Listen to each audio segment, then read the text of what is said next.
Welcome to prehistoric Earth, where the air is fresher, the mammoths are fluffier, and the neighbors are quite literally banging rocks together for fun. You live in a world without social media, Google Maps, or even the luxury of pants. But don't let the lack of textiles fool you.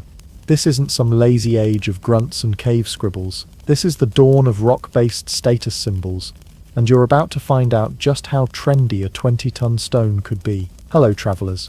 Histories do not always need to be boring. You can rest here and listen to hilarious histories to drift off to sleep. Before we continue, leave a comment to let me know when and where you are listening to this, and hit the subscribe button, but only if you enjoy what I do here. Let's begin. Now, picture this. It's around 10,000 BCE. The wheel hasn't been invented. Fire is the iPhone of its day. Life-changing, mysterious, and occasionally burns your eyebrows off. Your diet is about 85% root vegetables, 10% berries, and 5%, oops, that mushroom wasn't edible. And yet, despite a life filled with danger, cold weather, and frequent bear-related emergencies, your tribe has just decided to build a giant stone monument. Why? Great question. Even better question. How? But hold on. Before we get into logistics, let's talk vibes. In a world where survival meant chasing wild game or being chased by wild game, early humans somehow still found the time to stack massive rocks in very intentional shapes. This wasn't random yard work. These monuments weren't just prehistoric patio decor. They were central to the way people understood the world.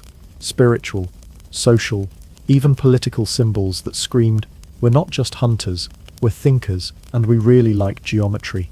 This era, let's call it the Age of Rock Stars, wasn't just about survival anymore. It was about legacy. You could be unalived from a mosquito bite, but that stone circle you helped haul up a hill, that might outlive your great-great-great-grandchildren. If that's not influencer-level thinking, I don't know what is. Let's be clear, these weren't just pebbles arranged into nice shapes. We're talking megaliths, massive stones weighing anywhere from a couple of tons to please stop asking how we moved this.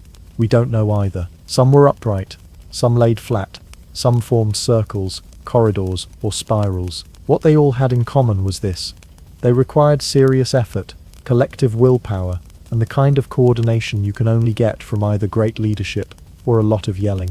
And here's the weirdest part.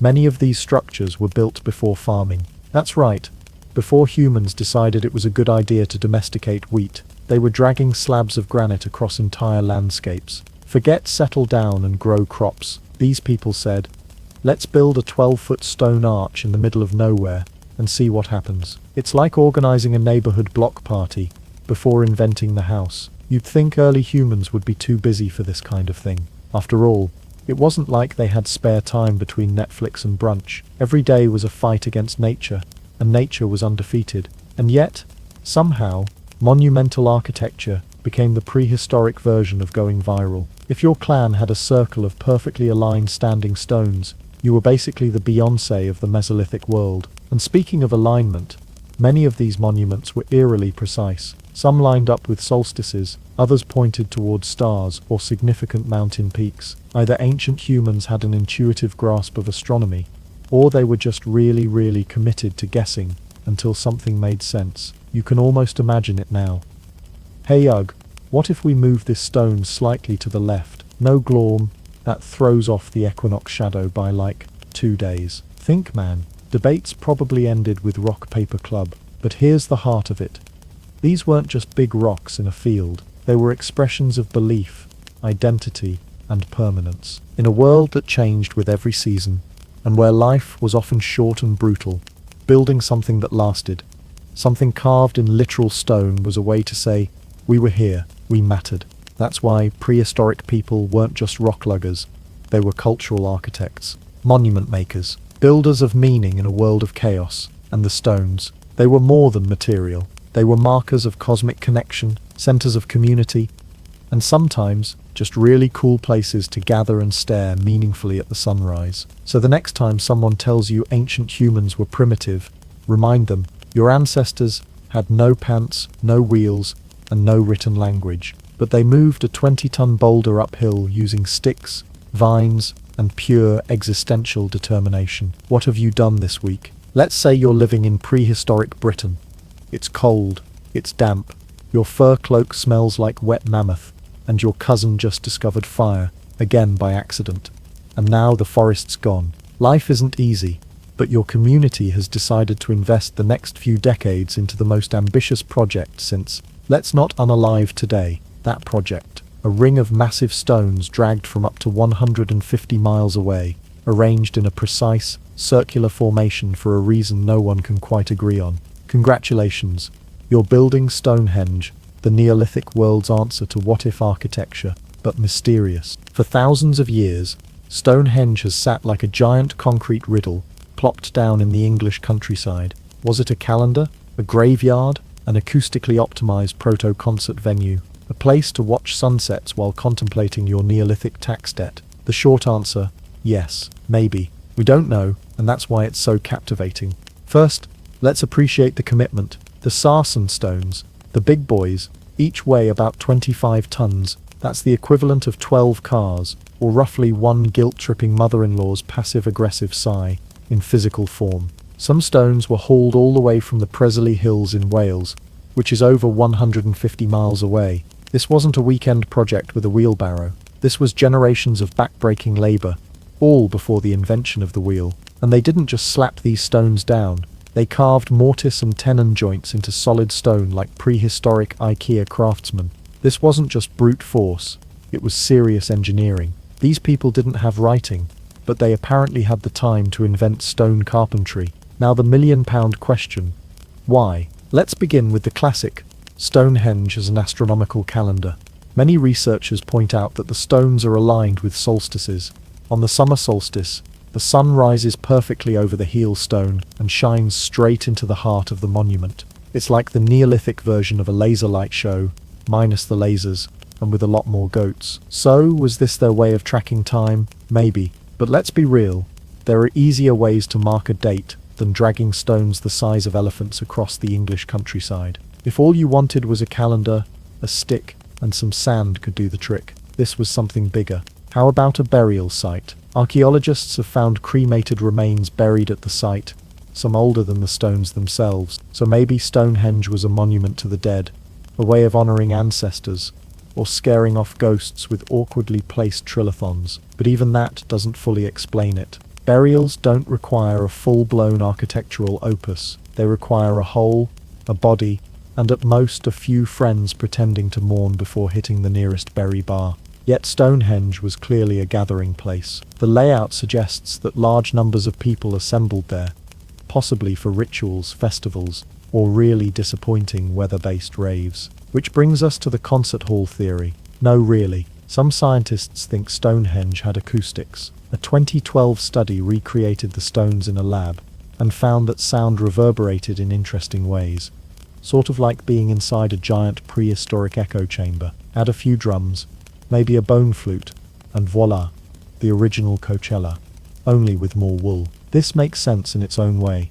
Imagine people from across the land gathering to sing, dance, chant, and collectively wonder what the point of it all was, just like modern music festivals. Except here, your VIP pass is a dried boar's hoof, and the only food truck sells charred roots. Of course, some people think Stonehenge was for healing rituals. The smaller blue stones are thought to have been considered magical. Maybe this was an ancient hospital, though dragging your dying relative 100 miles on a sled for spiritual treatment seems a bit extra, especially when said treatment was probably a guy named Krog humming at you while waving a stick. And then there's my personal favorite team-building exercise from hell.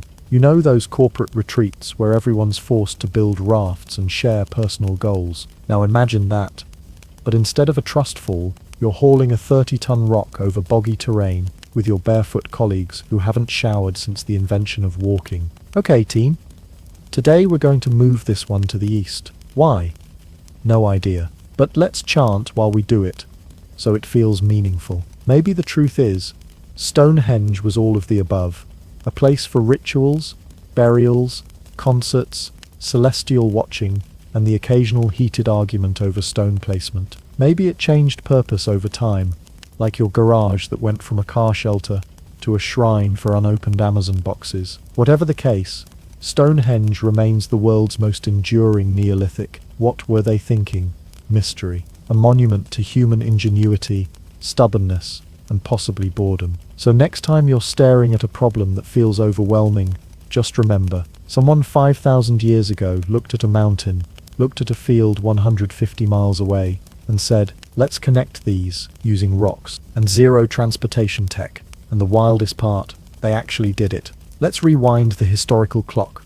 Way past the pyramids, before the wheel, and even before that one genius figured out how to trap goats in a fence. We're talking circa 9600 BCE, when humans were still living in temporary huts, eating berries they weren't 100% sure were safe, and trying not to freeze to the end during a light breeze. And what did these primitive nomadic hunter-gatherers decide to build? Not shelter, not food storage, not even a community latrine. Nope.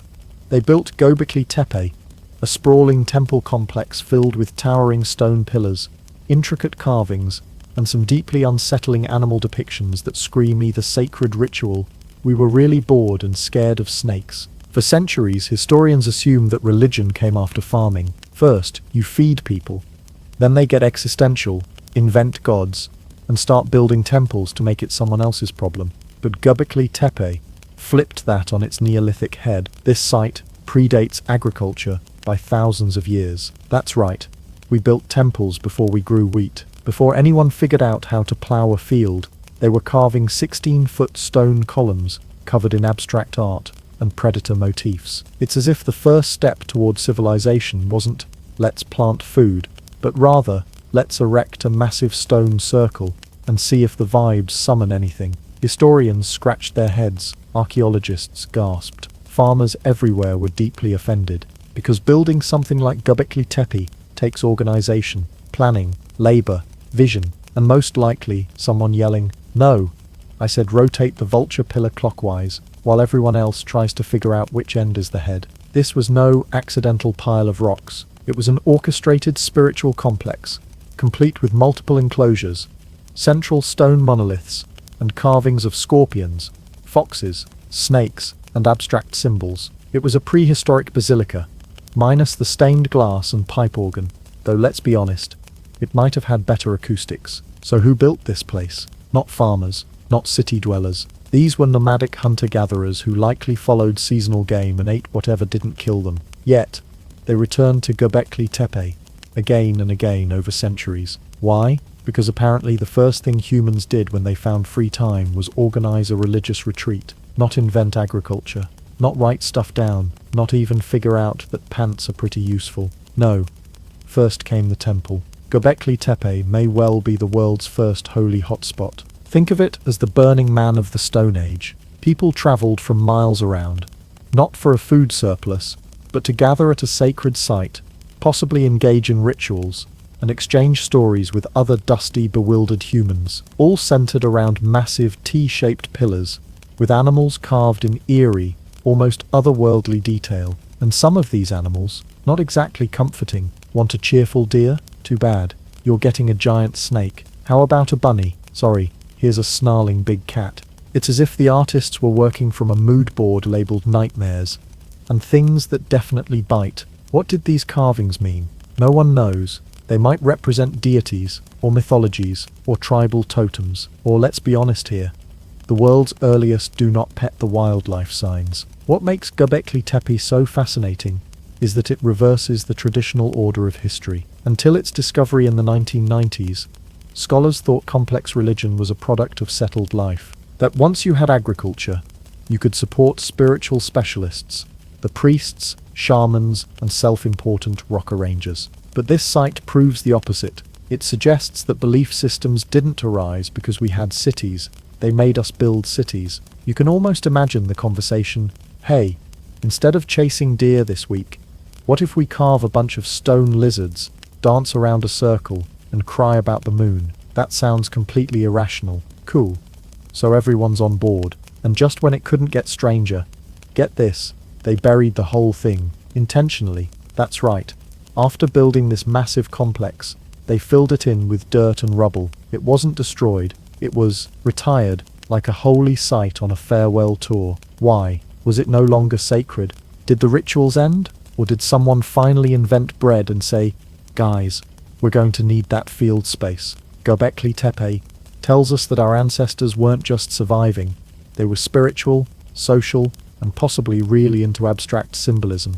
This site marks a turning point, where humans began to prioritize meaning over mere survival. They wanted more than just meat and fire.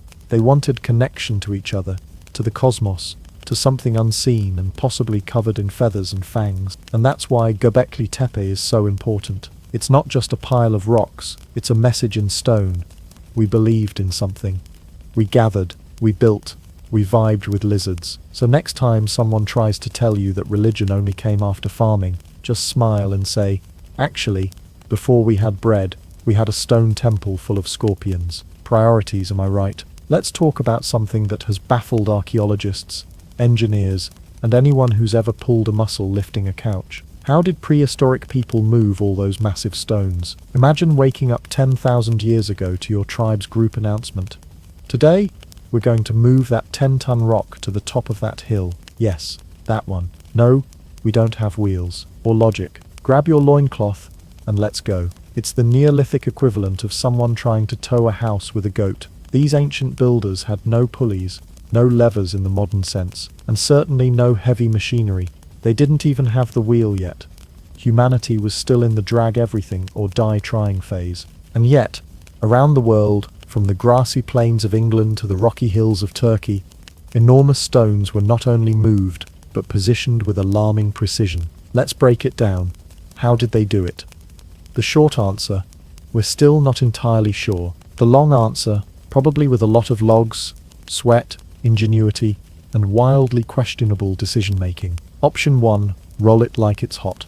One popular theory is that they used wooden logs as rollers. Lay a few down, push the stone over them, pick up the back log, and toss it in front again. Rinse, repeat, curse gravity. Now this seems plausible, until you realize that some of these stones weighed as much as 40 tons. That's about the size of a small sperm whale, the kind of thing you'd normally want to run away from, not hitched to a rope made of animal sinew. And what if you run out of logs, or hit a swamp, or your logs snap, because, surprise, they're just logs. Still, prehistoric humans were nothing if not persistent. Some archaeologists even think they wet the ground to reduce friction, creating prehistoric slipslides of doom. Now that's commitment. And also a potential lawsuit waiting to happen if cavemen had lawyers. Option 2, sleds and sand magic.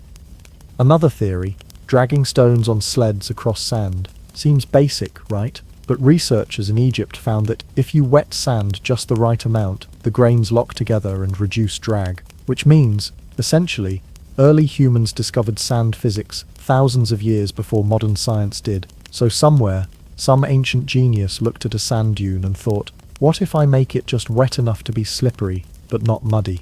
That's Nobel Prize level thinking, except all he got was a pulled hamstring, and maybe a promotion to chief rock tugger. Of course, this still required enormous manpower. Estimates suggest hundreds of people might have been involved in moving just one stone, which means the true magic ingredient in prehistoric engineering wasn't rope or logs. It was teamwork powered by peer pressure and sore backs. Option 3. Dragging it on purpose-built roads. Because why not? At some sites, like in ancient Polynesia or parts of Southeast Asia, evidence suggests prehistoric builders constructed stone roads just for the purpose of hauling megaliths. That's right. They built infrastructure for their infrastructure. Imagine building an entire road just to move one rock across it. That's like building a driveway just to park your neighbor's van. It's overkill, but it's effective. They may have also used lubricants like animal fat or clay to make surfaces slick, which raises many questions like how much animal fat do you need to grease a boulder? And more importantly, who was in charge of rubbing lard onto the business end of a 15-ton monolith? Option 4. Waterways, boats, and the wild nautical ride. Some stones like those used in Stonehenge came from quarries dozens or even hundreds of miles away. That distance has led some to believe they were floated part of the way on rivers using rafts. Lovely idea. Until you remember rocks don't float. The stones would have needed to be tied to enormous buoyant platforms, and even then, it's a precarious ride. One wrong move and splash, there goes your sacred stone, right into the drink. Goodbye monument. Hello prehistoric submarine. Still, If you had enough logs, animal skin boats, and a complete disregard for safety regulations, it might have worked. Maybe, option 5. The we'll never know. Wildcard. Let's be honest, some people just throw up their hands and say aliens, because it's easier to believe in little green contractors than in thousands of determined calloused humans with a high pain tolerance and zero concept of ergonomics. But here's the thing, prehistoric people weren't dumb, they were resourceful, observant, and wildly creative. They may not have had calculus, but they had something just as effective: brute force, cooperation, and time. Lots and lots of time. Moving these stones wasn't a weekend task. It was a generational event. Entire communities would have contributed to the process, not just out of necessity, but as a sacred ritual. You weren't just hauling a rock, you were helping build a monument, something eternal, something that told future generations, we existed, we mattered, and we could outlift your CrossFit instructor. So the next time your printer breaks, and you want to scream at the futility of modern life, just remember, your ancestors spent 20 years dragging a boulder uphill in the rain, with nothing but vines, teamwork, and sheer prehistoric spite. And they never gave up. So, we've got the stones, we've got the sweat, the teamwork, and the bruised tailbones. But now comes the real mystery.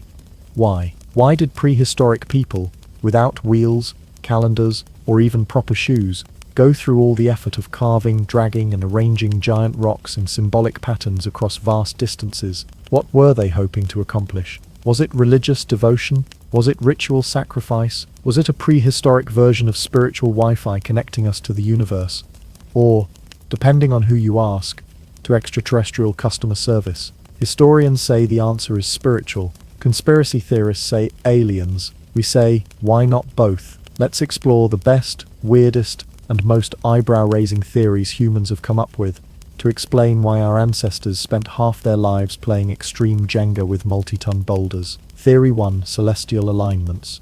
Rocking with the stars. Many ancient stone structures appear to be aligned with celestial events, solstices, equinoxes, moon cycles. Some are so precise you could set your sundial by them, assuming you know how to read a sundial and aren't allergic to the outdoors. Take Newgrange in Ireland. Once a year, during the winter solstice, the rising sun shines directly through a small opening above the entrance and illuminates the inner chamber. For about 17 minutes, the entire structure glows in golden light, Neolithic spotlighting at its finest. Was this an ancient way of tracking time? Marking seasons? Scheduling sacrifices, or maybe a potluck? Whatever the case, it suggests a people deeply connected to the sky above them, and possibly obsessed with making sure their stone decor was astronomically approved. Theories like this paint ancient monuments as early observatories, places where spiritual belief and science weren't separate, but interwoven. The heavens weren't just a backdrop, they were part of the ceremony. Theory 2.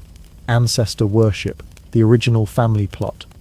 Another theory? These stones weren't just cosmic clocks, they were dedicated to the dead. Some stone circles and tombs were clearly burial-related. Bones have been found, offerings, even carefully arranged remains. It's possible the stones weren't just architectural flexing, they were spiritual markers, reminders of where your great-great-great-granduncle was laid to rest, and probably still judging your fire-starting technique from beyond the veil. In this theory, the stones were pathways to the afterlife, or places where people could connect with ancestral spirits. You didn't just drop flowers and move on. You gathered, chanted, made offerings, and hoped Grandpa's ghost appreciated your dance moves. It makes sense. When death is a daily threat, and medicine involves tree bark and good vibes, the idea of honoring those who came before, and begging them for help, isn't just spiritual, it's strategy. Theory 3. Ritual sites, where things got weird. Then there's the juiciest theory, ritual sacrifice. Yes, some archaeologists believe certain sites may have hosted human or animal sacrifices, presumably not for fun, but to appease gods, spirits, or maybe just that one village elder who insisted, we must spill blood to bless the harvest. Some stone sites have pits that might have held offerings, food, bones, maybe the occasional unlucky goat. Others contain channels for liquid, suggesting ritual libations or bloodletting ceremonies that make your average horror movie look like a mild inconvenience. These sites may have been locations for communal rites, where entire tribes participated in ceremonies under the stars, surrounded by towering stones and the smell of smoke, sweat, and wild herbs. Whether it was sacrifice or just some extremely intense theater, one thing's clear: people went there to feel something big. Theory 4. Aliens. Yes, really. Now we can't talk about mysterious ancient structures without addressing the crowd favorite: aliens. Erich von Daniken's Chariots of the Gods popularized the theory that ancient sites, Stonehenge, the pyramids, even crop circles, were inspired, guided, or directly constructed by extraterrestrials. Because apparently, aliens fly across the universe and say, "You know what this planet needs? Stone circles. Lots of them." According to this view, humans couldn't possibly have lifted 30-ton stones by themselves. Therefore, aliens. Maybe the monuments were landing pads, or navigation beacons, or the prehistoric version of a galactic Yelp review. Atmosphere: breathable. Fauna: aggressive. Locals: enthusiastic rock stackers. 4/5 stars. Of course, mainstream historians scoff at this, and they should, because while humans were definitely bad at dental hygiene, they were shockingly good at solving massive logistical nightmares with nothing but bone tools and determination. Still, the idea persists, because honestly, it's kind of fun to imagine aliens showing up in 9500 BCE and teaching humans how to move rocks, but not how to write things down. Theory 5. Mood lighting for the soul. Finally, there's the poetic theory. Maybe the stones weren't scientific or symbolic. Maybe they were about feeling, a place where you gathered, where shadows played across stone, where the sun beamed through a narrow gap once a year and made everyone go. The prehistoric mood board, built not to explain, but to inspire awe, to feel small, connected, humbled, like stepping into a cathedral with no roof, built by people who believed the sky itself was watching. In the end, we might never know exactly why they did it. Maybe it was religion, maybe it was superstition, maybe it was space Uber drop zones, or maybe, just maybe, it was all of it, mashed together in one big cosmic stew of mystery, myth, and mammoth skin fashion. But one thing's certain: the people who built these sites weren't just stacking stones, they were building meaning. Whether they were honoring the stars, their ancestors, or the great goat in the sky, they did it with care, devotion, and probably more than a few crushed toes. Picture it.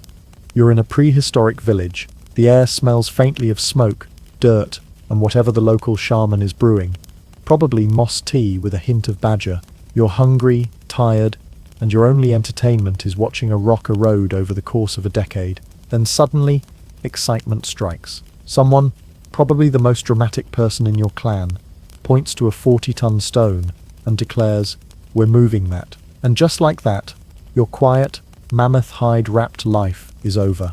You've just been volunteered for the first group project in human history. Monument building wasn't just about stones, stars, or sacrifices. It was also about people, how they worked together, how they argued, and how they bonded over shared suffering, like modern office workers, stuck in an eternal Zoom meeting. In fact, there's growing evidence that these back-breaking projects served as social glue, binding early communities together, one pulled muscle at a time. Let's be real, moving multi-ton stones doesn't happen unless people are working together. And by together we mean yelling instructions while 20 people grunt, 2 people pretend to help, and one guy absolutely insists this would go faster if they used more bark. But that togetherness may have been the point. Anthropologists suggest that the act of building monumental structures gave early human groups a shared purpose. When you gather 100 people to push a rock uphill with no guarantee, it won't roll back and flatten you.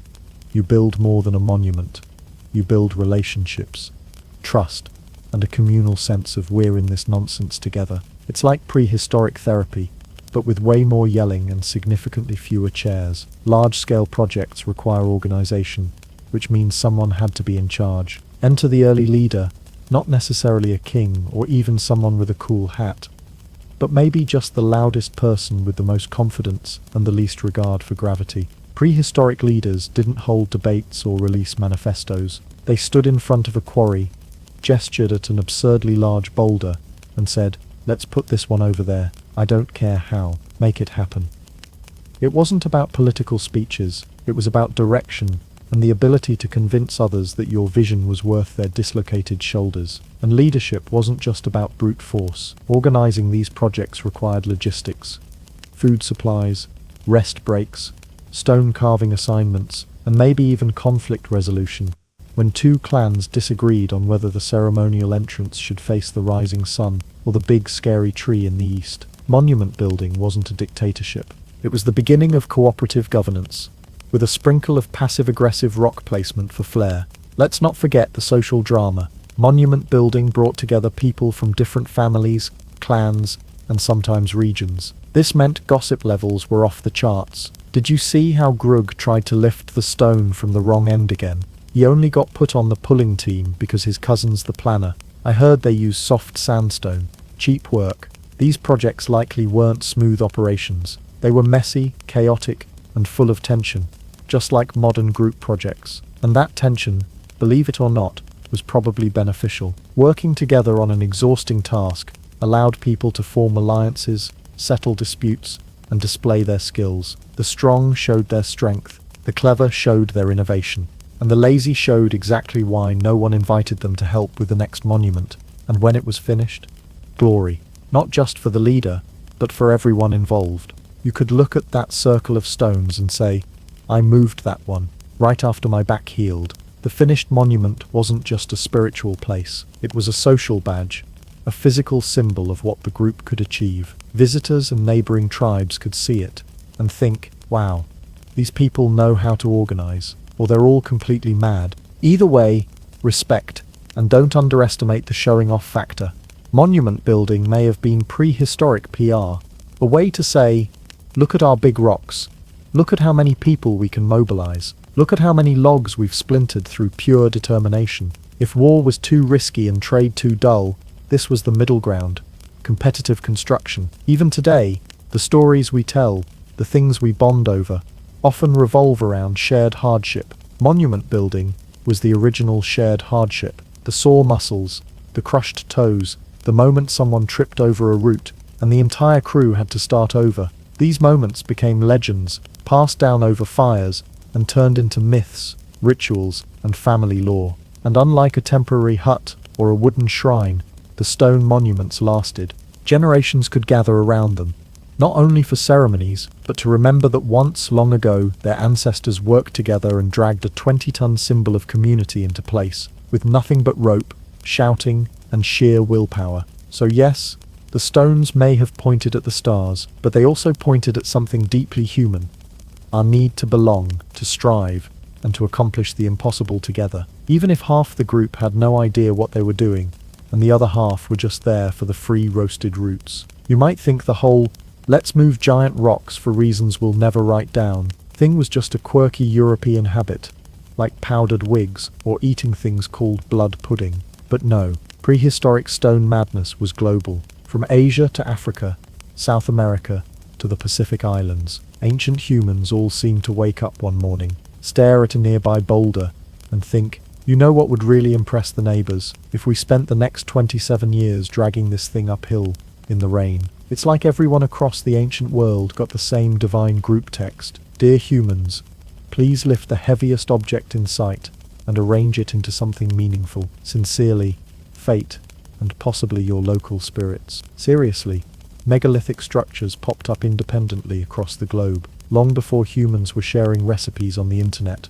or arguing on Reddit. Somehow, without ever comparing notes, ancient cultures on completely different continents all decided that monumental stones were the ultimate expression of status, spirituality, and let's be honest, prehistoric bragging rights. Let's start in Africa, the cradle of humanity, and apparently the cradle of large stone hobbies. In modern-day Ethiopia, the ancient city of Axum is home to towering obelisks, some as tall as 10-story buildings, carved from single pieces of granite, and erected without the help of cranes or hold-to-rotate buttons. And they weren't alone. Across the Sahara, in places like Senegambia, thousands of mysterious stone circles dot the landscape, each consisting of large upright slabs arranged in clusters. Who built them? Still debated. Why? Also debated. But one thing's clear.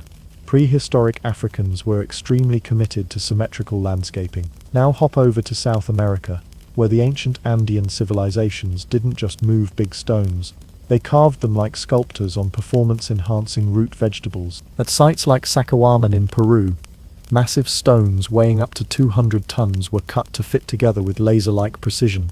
No mortar, no gaps, just perfect interlocking geometry. It's like stone Tetris, except every block is the size of a car and took 400 people to position. And don't forget Tiwanaku in Bolivia, where stone monoliths with baffling carvings and intricate shapes suggest advanced planning, sacred geometry, or possibly that some ancient mason was way ahead of his time and still salty about not getting credit. In Asia, the megalithic craze came with its own regional flair. In South Korea, thousands of dolmens, stone table-like tombs, dot the countryside. They were built as graves, sure, but also functioned as social statements. The bigger the dolmen, the more important the dead person, which, let's be honest, is a tradition still going strong in real estate. Meanwhile, in India, the Nilgiri Hills and parts of the Deccan Plateau are home to burial circles, menhirs, and other massive stone arrangements that suggest prehistoric engineers didn't mind sweating through monsoon season.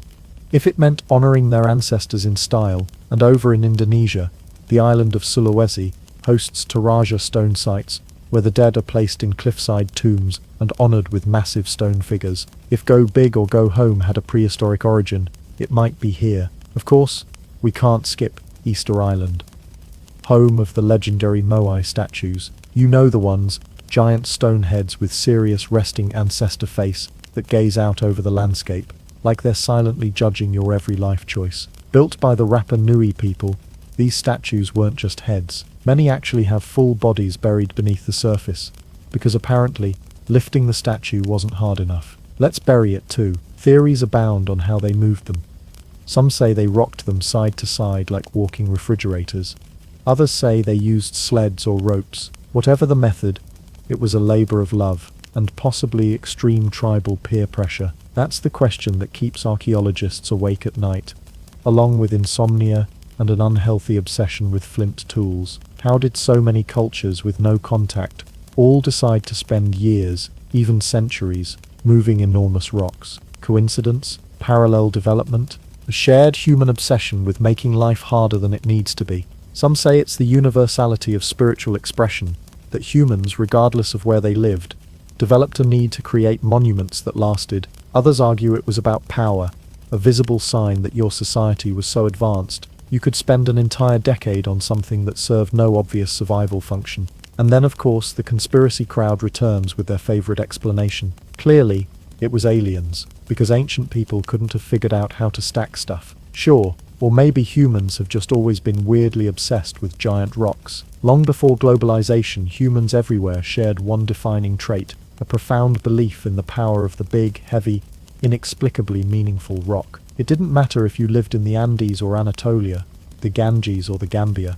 You looked at a boulder and thought, let's move this, let's stand it up, let's give it purpose. Apparently, dragging rocks around was humanity's first international hobby, so the next time you struggle to put together furniture, remember your ancestors lifted mountains. Not because they had to, but because everyone else was doing it too. Let's be honest, there's something deeply humbling about staring at a 12-foot monolith, perfectly balanced, eerily aligned with the sunrise on the winter solstice, and realizing we still have absolutely no idea what it was for. Seriously. Imagine dragging a 10-ton rock across miles of unforgiving terrain, lifting it upright with nothing but ropes, prayer, and your cousin Grug's bad back.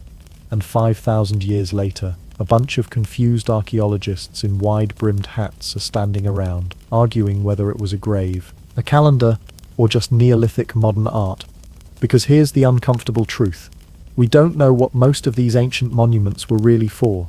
Sure, we've got theories, we've got alignment charts, we've even got chemical residue analysis and fancy satellite scans. But when it comes to the actual meaning, we're fumbling in the archaeological dark, squinting at cryptic stone circles and hoping someone left behind a user manual. Spoiler, they didn't take Stonehenge, for example. We've spent centuries coming up with possible explanations.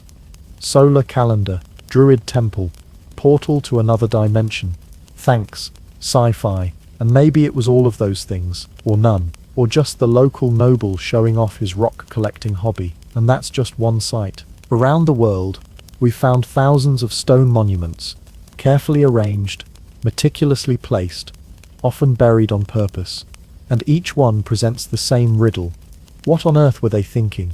Did they point to stars, mark sacred days, honor gods whose names are lost? Were they warnings, celebration sites? Or maybe, just maybe, they were never meant to make sense to us, because meaning changes over time. Just ask the people who used to think tomatoes were deadly. The problem with ancient meaning is that it doesn't come with subtitles. These sites were built by cultures that didn't write anything down, or if they did, they used materials like bark, bone, or the sandiest sand, which has the archival quality of a damp paper towel. So what we're left with is stone, the most permanent thing in the world, standing tall, whispering secrets in a language we no longer speak. Archaeologists do their best. They analyze wear marks. They examine pollen in the soil. They compare structures across continents. But for every new insight, 10 new mysteries appear. Why do some monuments align with constellations, while others don't? Why are some burial mounds empty? Why did they carve weird animals with 8 legs and human hands?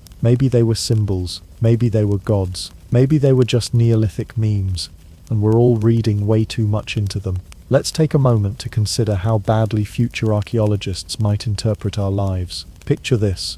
It's the year 8024. The Earth is being explored by spacefaring historians with absolutely zero context for our culture. They dig up an IKEA instruction manual, a yoga mat, and a 2020 live laugh love wall sign. What conclusions do they draw? This was a meditation tablet used in sacred flat pack rituals. The phrase assemble with Allen keys likely refers to a long-lost high priest. Clearly the people worshipped a deity named Lurkland. It's the same thing we're doing now. We look at ancient monuments and project our own assumptions onto them. Calendars, shrines, observatories, they might all be wrong, or half right, or based on a very serious Neolithic inside joke. But here's what's beautiful about all this mystery.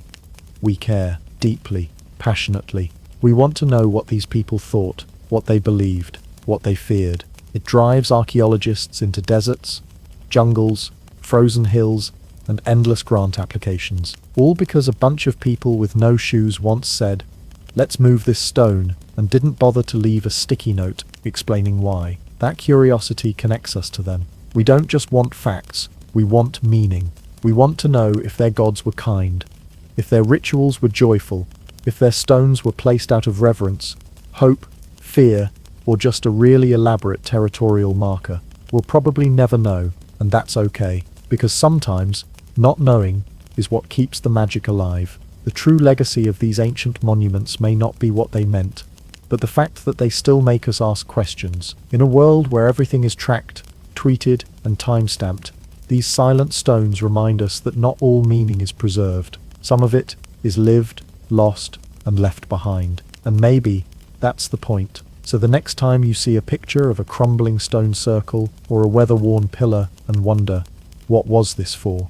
Just know you're participating in the oldest human tradition of all, trying to make sense of something left behind. Even if, in the end, it turns out to be the prehistoric version of a lawn ornament. Once upon a time, people walked barefoot for miles, bringing offerings to giant stone circles, whispering prayers into the wind, and hoping the spirits of the ancestors were in a good mood. Fast forward a few thousand years, and someone just posted a selfie next to that same stone on Instagram with the caption, "Vibing with ancient energy." Welcome to the modern world, where the sacred meets the selfie stick, where ancient temples echo not with chanting or sacrifice, but with the hum of electric tour buses, the rustle of brochure maps, and the unmistakable sound of someone saying, "Ooh, it's smaller than it looked in the photos." Stone monuments once shrouded in mystery are now TripAdvisor-rated attractions, and some of them even have gift shops. The question is, how did we go from sacred wonder to buy 2 fridge magnets, get 1 free? Humans have always traveled to sacred sites. In ancient times, that often meant weeks of walking barefoot, crossing dangerous terrain just to spend a few moments in the presence of something divine. It was slow, it was brutal, and it was deeply meaningful. Today, you can book a 2-hour tour with a sandwich voucher, a multilingual headset, and a guy named Steve, in cargo shorts, who swears he feels the energy. He doesn't. He just skipped breakfast. The transformation from pilgrim to tourist didn't happen overnight. Over centuries, as the spiritual significance of many stone sites faded, thanks to changing religions, colonization, and the general march of progress, these once holy places became more historic curiosity than active sanctuary. And with history comes attention, and with attention comes, well, souvenirs. Let's talk commodification. Once, ancient people approached these sites in awe, their hands full of offerings. Today, modern pilgrims show up wielding credit cards. The world-famous Stonehenge, for example, now has a visitor center with high-tech displays, a cafe, and yes, a gift shop. You can purchase Stonehenge-branded t-shirts, tea towels, mugs, and even Stonehenge-shaped pasta. Because nothing screams mystical heritage like starch in the shape of a trilithon. And it's not just the merchandise. At some sites, ice cream trucks set up near burial grounds. Tour buses clog narrow country roads. Local farmers sell authentic ancient snacks that suspiciously resemble modern kettle chips. Somehow, we manage to turn enlightenment into a business model. And then there's the selfie phenomenon. Once a monument was a place to commune with the cosmos. Today it's a place to capture your best angle during golden hour. Tourists at sacred sites often treat them like Instagram backdrops, not ancient cultural legacies. Poses vary from arms outstretched, "I'm feeling the spirit" shots, to the ever-popular leaning on the monolith, optical illusion. Of course, there's no shame in being excited by history. But there's something jarring about watching someone light incense in a ceremonial site, only to immediately turn and say, "Babe, did you get the pic?" "No? Okay, do it again." I blinked. With modern tourism comes a delightful buffet of misinterpretation. Visitors misread plaques, ignore context, or invent new meanings on the spot. One famous anecdote involves a tourist at an ancient burial site, asking a guide if the site had Wi-Fi because it's shaped like a satellite dish. Another assumed a sacred standing stone was an ancient picnic table. We've replaced reverence with speculation, patience with impatient audio tours that beep every 3 feet, and let's not even get started on online reviews. Too many rocks, no bathrooms, disappointed, didn't feel magical. It was just a bunch of old stuff. To think people once bled for these monuments. But here's the twist. Despite the tour buses, t-shirt kiosks, and Karen's insistence that her spiritual expectations were not met, many of these sites still inspire awe. You'll still find people standing silently in front of a monolith, struck by something they can't quite explain. Even in a crowd, the atmosphere clings, not just the wind or the lichen-covered stone, but the sense that something mattered here. People still feel connected. They still ask questions. Some leave offerings, flowers, stones, handwritten notes, quiet reminders that the sacred hasn't entirely left. It just learned to coexist with smartphones and bottled water. Let's not be too cynical. Tourism can also protect. Visitors bring attention, funding, and advocacy. Without global interest, many of these sites would fall to ruin, looting, or worse, forgotten altogether. Some governments and indigenous groups are reclaiming narratives, restoring sites, educating visitors on what these places actually mean. There are stricter protections, guided spiritual experiences, and signs that gently but firmly suggest that maybe climbing the tombs isn't the best idea. We may have lost some mystery, but in return, we've gained access, preservation, and global awareness. That counts for something. So yes, what was once a sacred celestial calendar might now be a photo op between your flat white and a guided tour named Rocks and Legends. But that's okay, because if standing in front of an ancient stone, be it sacred or over-photographed, makes someone stop, breathe, and think, even briefly, about the humans who came before them, then maybe the stones are still doing their job, even if Karen does think they looked bigger online. Let's face it, we, as a species, are still weirdly obsessed with giant things. The ancient world gave us Stonehenge, Gobekli Tepe, the Moai statues, and a million other monuments to endurance, mystery, and chronic back pain. Today, we give the world giant roadside bananas, 200-foot-tall statues of famous people, and Vegas hotels shaped like Egyptian pyramids. Clearly, something in our brains just lights up when we see big stuff, especially when that big stuff doesn't move, doesn't explain itself, and looks like it's judging us silently from across a windswept field.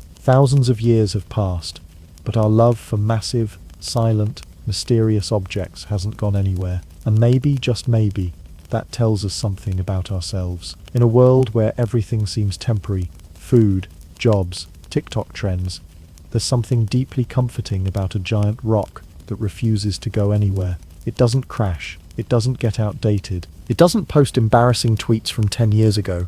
It just stands there, weathering storms, staring at the horizon like it's got all the time in the world, which it does. Prehistoric humans probably didn't know the exact word for legacy, but they understood the power of permanence. Building a megalithic monument was their way of saying, we were here, we mattered, and we were really, really into granite. Today, we still chase that same feeling. We want to leave something behind, a monument, a skyscraper, a mildly popular blog, even a memorial bench if we're feeling poetic. Big rocks, they're the original retirement plan, the Neolithic version of going out in a blaze of existential glory. One of the best parts of ancient monuments. We don't really get them, and we love not getting them. We could spend our time decoding easy things, like IKEA instructions or tax forms. But no, give us a giant stone slab arranged in a mysterious circle, and suddenly we're all amateur archaeologists, ancient astronaut theorists, and people who whisper things like, I can feel the vibrations. There's something irresistible about a puzzle that has no box, no pieces, and no instructions, just vibes. The mystery sparks imagination, storytelling, curiosity. It's not just a pile of rocks, it's a portal to what if. What if it was a star map, a burial site, a gathering place for goat-based karaoke rituals? We don't know, and the lack of answers is kind of the point. Neuroscience time, the human brain is hardwired to notice big things. It's a survival trait. Something large on the horizon could be food, a predator, or a really judgmental rival tribe with sharper spears. But even in our relatively saber-tooth-free era, we're still drawn to size and scale. A huge statue, that must mean something. A skyscraper, that must be important. A 60-ton stone on a hilltop in the middle of nowhere, that must be, well, weird, but probably meaningful. It's like emotional clickbait for the soul. We're drawn to the monumental, not just because it's big, but because it makes us feel small. And somehow, in a world where we're constantly trying to be loud and important, feeling small, deliberately, is refreshingly profound. There's another angle, though. Maybe worshipping giant rocks was just humanity's first collective midlife crisis. Think about it. You've figured out fire. You've got the basics of hunting down. You've survived at least one winter with minimal frostbite. And suddenly, you're standing in a field going, is this it? Is this all there is? So what do? You grab some friends, pick out the biggest rock you can find, and decide to spend the next decade moving it very slowly to a nearby hill. Because nothing screams, I need meaning in my life, like rearranging geology. And honestly, it kind of worked. The stones gave people something to believe in, something to do, something to marvel at, something to tell the kids around the fire when there was no Netflix.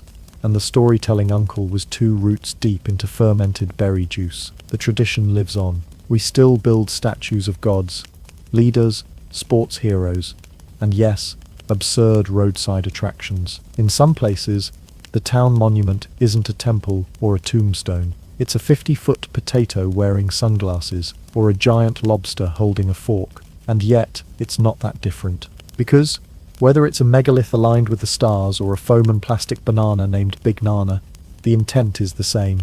Look at this thing. It means something to us. We're proud of it. Please take a picture next to it and tell your friends. Maybe the tools have changed. Maybe the materials are less granite and more fiberglass. But the heart of the matter, our desire to build, remember, and marvel, is still pumping away under all that concrete. From Gobekli Tepe to Instagrammable statues of cartoon cows, we humans are, and always have been, rock people. We like things that last. We crave mystery.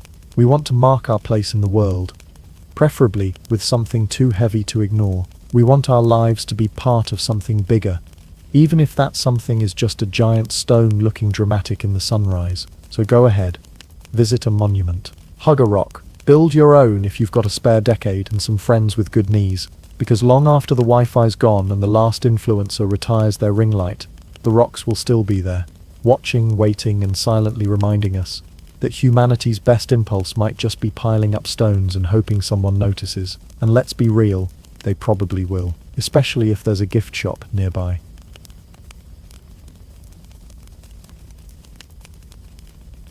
In the medieval times, the poor ate to live. The rich, they lived to confuse the cook, frighten the servants, and impress guests so deeply that their mouths said, while their souls whispered, "Why does this smell like perfume and sadness?" Welcome to elite dining, where the weirder the plate, the higher your social rank. If you've ever looked at a dish and said, "Who asked for this?" Congratulations, you'd fit right in at a medieval noble's table. Because for the upper crust throughout history, meals weren't about nutrition, they were about spectacle. The more bizarre, costly, or impractical the food, the louder it screamed, "I have money, and no one can stop me." Take spices, for instance. In medieval Europe, black pepper was worth its weight in gold. Literally, a handful of cinnamon could buy you land. Nutmeg, you may as well have been holding powdered diamonds. Why? Not because people wanted flavor, though that helped. Spices came from far-off lands, involved perilous sea voyages,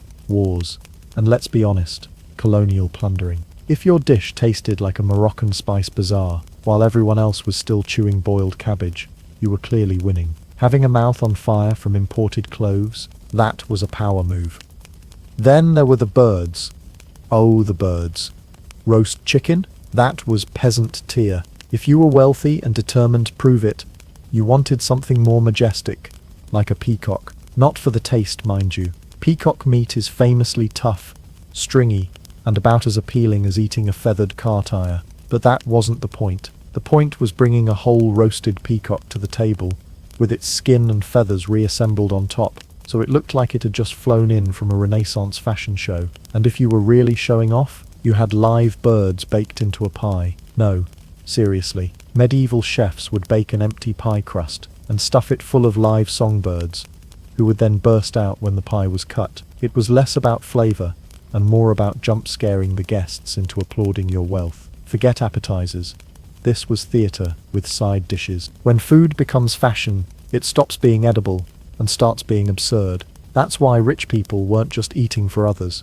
They were eating at them. The goal wasn't to enjoy the meal. It was to silently yell, "This quail cost more than your house." One favorite flex? Color. If you could dye your food blue, green, or gold, you did. Saffron was poured onto everything. Not because anyone liked the taste, which is earthy at best and metallic at worst, but because it turned rice a beautiful golden hue that whispered, "I could have eaten normal rice, but I chose to bankrupt a monk instead." Some dishes were coated in real gold or silver leaf, because when you've conquered the basics of survival, the next step is digesting money. It didn't enhance flavor, it didn't even look that appetizing, but if guests saw your meal sparkle, they knew they were in the presence of someone powerful, deranged, or both. Even cutlery got in on the act. At royal banquets, you might find gold spoons, silver forks, or jewel-encrusted knives, each of which was primarily for show, because many nobles still insisted on eating with their fingers, like well-mannered wolves. Of course, all this wealth-flavored madness came at a price, not just in gold coins, but in taste buds and gastrointestinal trauma. Because the rich didn't want what tasted good, they wanted what tasted rare. It didn't matter if it had the texture of a boot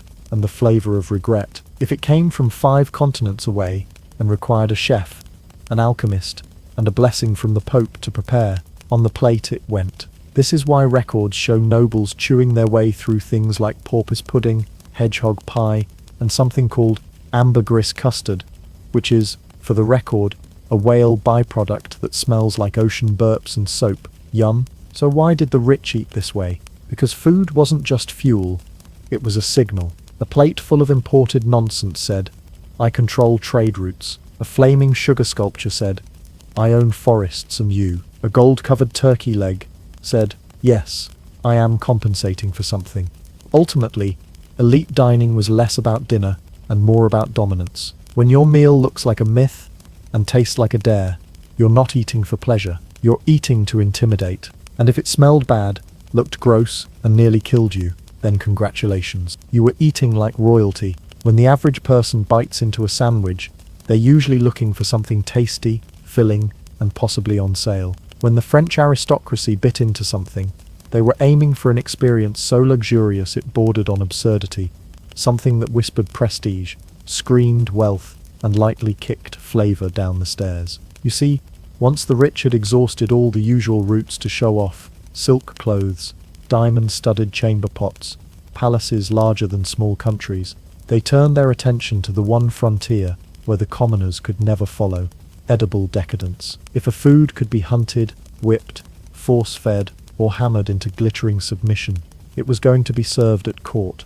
Nowhere was this more evident than in the court of Louis XIV, the self-proclaimed Sun King. A man so obsessed with theatrical grandeur, he basically turned breakfast into a military parade. Dining at Versailles wasn't just a matter of eating, it was a social competition where the utensils had more silver than most national treasuries. Meals were staged events, attended by noble spectators who weren't even allowed to sit unless they held a title with at least 6 syllables. People came not to eat, but to gawk at others eating like gods with questionable taste. Take, for instance, foie gras, a delicacy created by force-feeding ducks or geese until their livers swelled into something the size of a regret-filled melon. The flavor, rich, buttery, and vaguely unethical, but in the glittering dining halls of the aristocracy, no one cared how it got on the plate, only that it was on the plate, and preferably next to something even more ridiculously extravagant, like, say, a roasted capon stuffed with truffles, oysters, and half your monthly rent. Of course, taste alone wasn't enough. It had to look expensive too. Enter sugar work. Yes, sugar. Back then, sugar wasn't something you sprinkled on cereal. It was an elite luxury, rarer than a clean peasant. And so French chefs sculpted it into entire edible tableaus. At banquets, guests were treated to miniature castles, galloping horses, and mythological scenes made entirely out of sugar. Imagine biting into a Mars diorama with Poseidon's trident lodged in your molar. If that wasn't enough to remind everyone who was boss, there was always edible gold. Not gold-painted, actual gold. Paper-thin sheets of it, delicately draped over meats, desserts, and even fruit, as though the food had just come back from the jeweler. Gold, of course, has no flavor and no nutritional value, but that was kind of the point. Eating gold said, I don't need flavor or nutrition. I need you to know I can afford to digest money. This kind of culinary excess wasn't exclusive to Versailles, though Louis XIV certainly pushed it into theatrical territory. In Renaissance Italy, elite families hired food artists to dazzle guests. Imagine a dinner where your salad is shaped like a Roman temple, your fish is wearing a tiny sugar crown, and your dessert is a swan made out of spun sugar that somehow judges you silently from across the table. It was food, yes, but also propaganda. A plate that said, my sugar sculpture is taller than your actual house. And let's not forget the literal gut punch of aristocratic indulgence. Dishes like pâté de foie gras and croûte, where a goose liver was delicately wrapped in pastry and presented like a Fabergé egg with cholesterol. Or the meat stuffed with meat trend, where a quail would be stuffed into a duck, into a goose, into a pig, into a giant cow that had once paid taxes. Why stop at one animal when you can Frankenstein a whole barnyard? All of this wasn't just about appetite. It was about theatre. The goal wasn't to enjoy the food. The goal was to dominate the room with it. Dining became an arms race of calories, craftsmanship, and questionable ethics. Oh, you had a peacock with gold leaf. How quaint. My chef made a dragon out of spun sugar, and it breathes actual fire when you pour absinthe on it. And while peasants dined on barley and hope, nobles were treating their mouths like glittering museums of wasteful ambition. There were documented occasions where banquets bankrupted noble families, not because of the venue, but because of the menu. One 18th century noble reportedly served a 200-dish dinner that included 14 separate liver courses. 14. That's not a meal. That's a cry for help disguised as a buffet. At its core, this edible extravagance was a reflection of the ruling class's need to distinguish themselves through opulence, indulgence, and gold-flavored nonsense. It wasn't about what food could be, it was about what food shouldn't be, but was anyway just because they could. So the next time you see a gold-covered burger on Instagram, or a $500 cupcake with a diamond in it, remember, it's nothing new. They're just the latest chapter in a very long story where the rich looked at food, then looked at a pile of wealth, and thought, why not both? Picture this. You're a noble lord in the 1500s, reclining in your velvet chair with one hand gripping a turkey leg the size of your thigh, the other wrapped around a goblet of wine that could drown a small dog. You haven't seen a vegetable in weeks unless you count parsley used as decoration. And why would you eat something green when you can feast on beef, mutton, lamb, quail, and whatever's left of last night's peacock? Life is good, until your big toe feels like it's trying to explode out of your body. Congratulations, you've unlocked the elite-only achievement. Gout. Gout wasn't just a disease, it was a lifestyle. It was what happened when you shoved enough roasted animal flesh and wine into your royal frame, that your body threw its bejeweled hands up and said, "That's it. I'm crystallizing your joints in protest," and it was rampant among the rich, because their diets were less balanced nutrition and more meat pyramid with a side of more meat. To understand just how disastrous elite eating habits were, let's take a quick look at the menus of kings and nobles. A single royal banquet could feature dozens of courses, each consisting of multiple meats, roasted, spiced, glazed, and sometimes served inside other meats, like a matryoshka doll of cholesterol. Entire animals were consumed at once, sometimes with the head still on, because nothing says refinement like your dinner staring back at you. Red meat was the main event, followed closely by game birds, oily fish, and every internal organ that could be fried, jellied,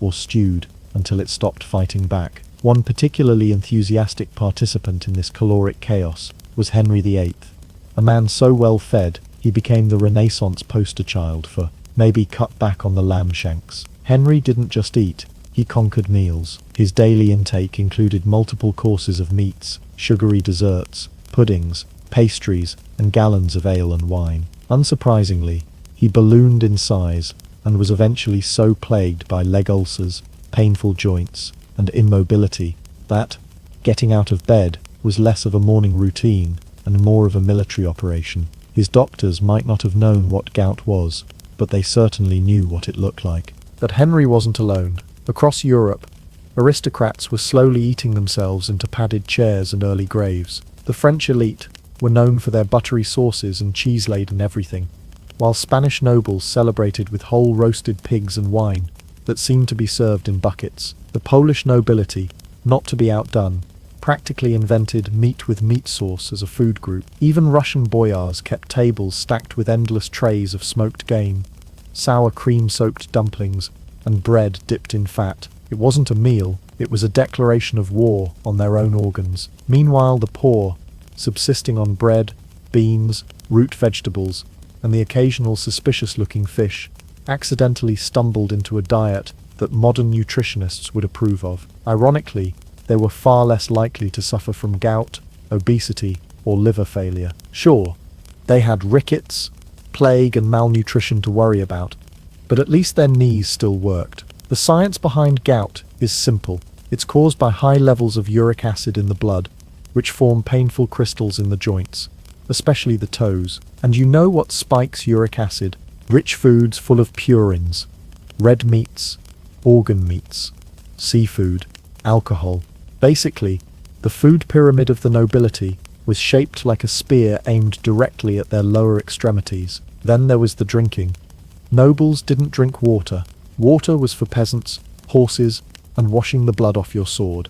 The upper class drank wine, mead, or ale, often at every meal, including breakfast. By midday, most royals were 3 goblets deep and ready to approve a tax increase. They wouldn't remember until the peasants revolted. The overconsumption of alcohol, especially combined with a meat-heavy diet, not only worsened gout, but led to liver damage, digestive issues, and the kind of decision-making that starts wars over the wrong swan being roasted.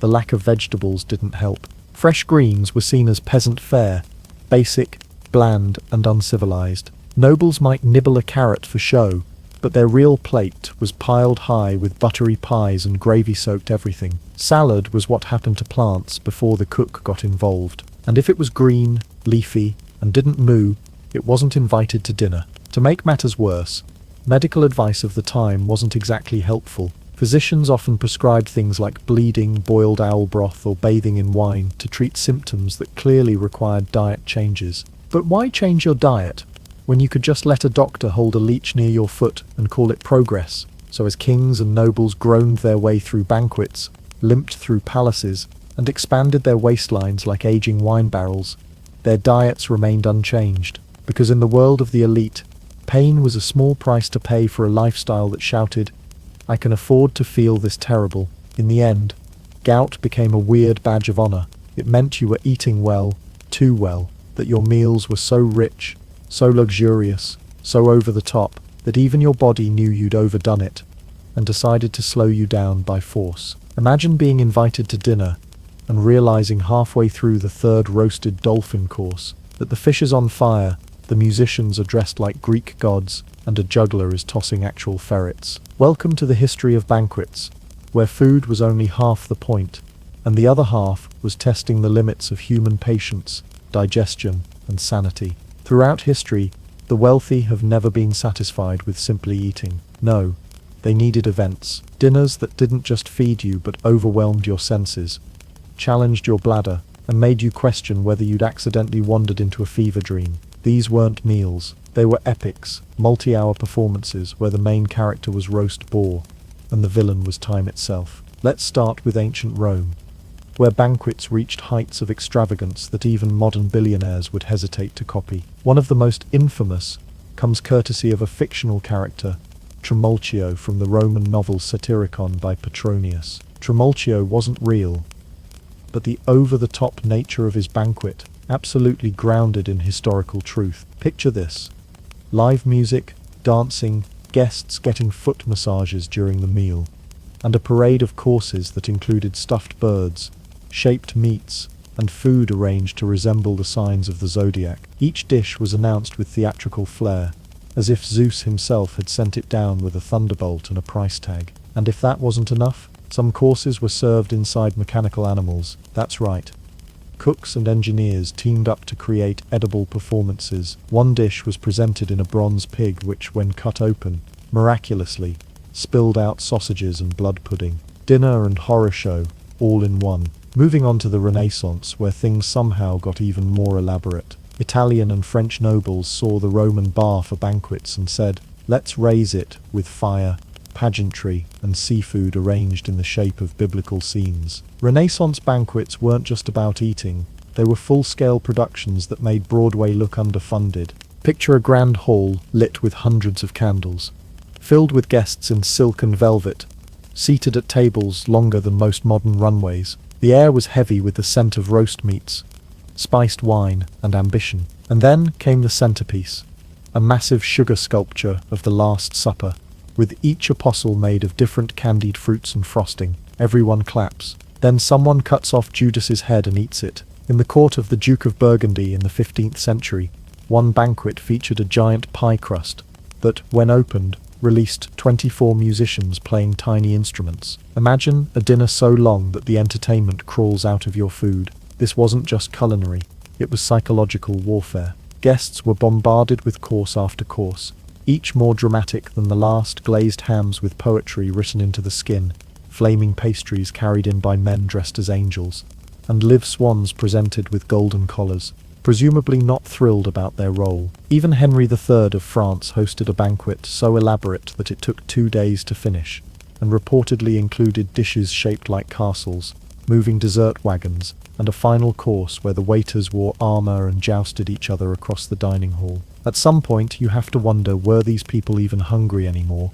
Or were they just trying to out-weird each other into the history books? And this wasn't limited to the usual European suspects. In Mughal India, emperors hosted night-long feasts with edible flowers, perfumed rice, and milk-based desserts molded into birds, elephants, and miniature thrones. Guests were expected to admire the craftsmanship before eating it, meaning you were both awed and hungry, like watching a Pixar movie with a tray of samosas. These banquets didn't just stretch for hours, some went on for days. Guests were expected to pace themselves, strategically nap between courses, or simply power through with the help of alcohol and aristocratic stubbornness. Servants rotated shifts, musicians took breaks. Occasionally, the host had to be reminded what century it was. And all of this, every gilded swan, every sugar castle, every wine fountain, was designed for one reason: to flex, to show wealth, power, and the kind of ego that could only be satisfied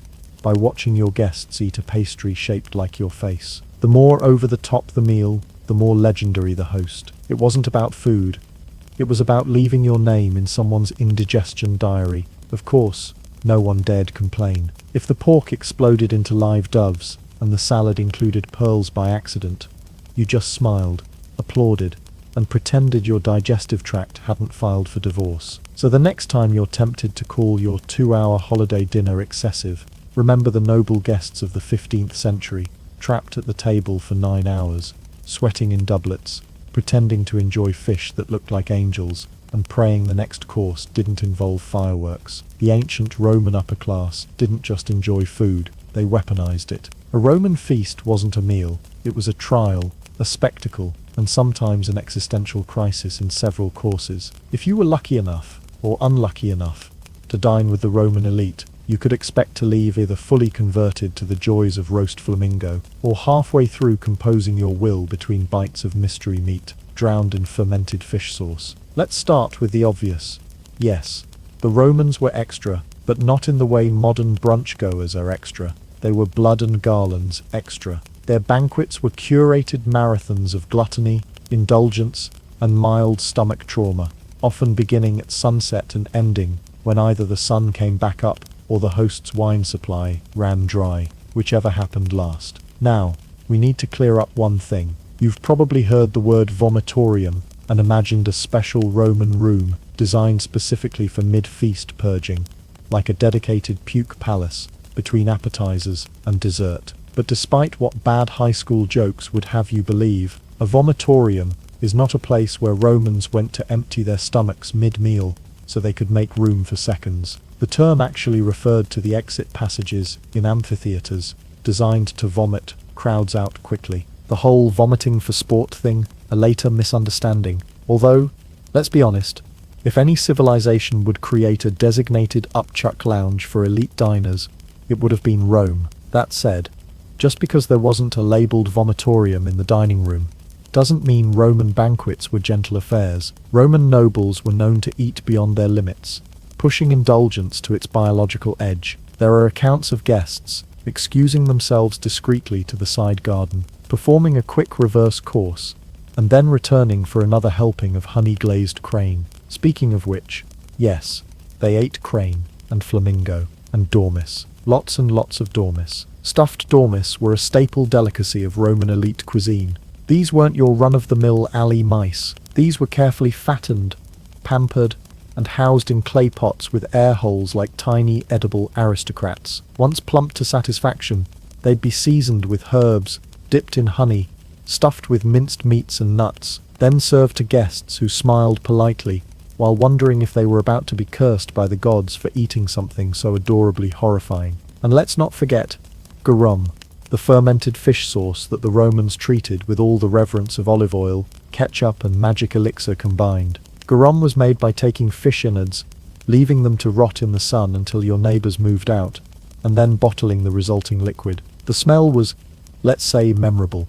But in ancient Rome, no dish was complete without a splash of garum. If your food didn't reek like Neptune's gym locker, you were clearly a culinary peasant. But no one embodied the Roman banquet's chaotic glory quite like Lucullus, a Roman general turned gourmet legend. Lucullus didn't just throw dinner parties, he engineered edible Olympiads. His banquets were so famously over the top that his very name became a byword for luxury dining.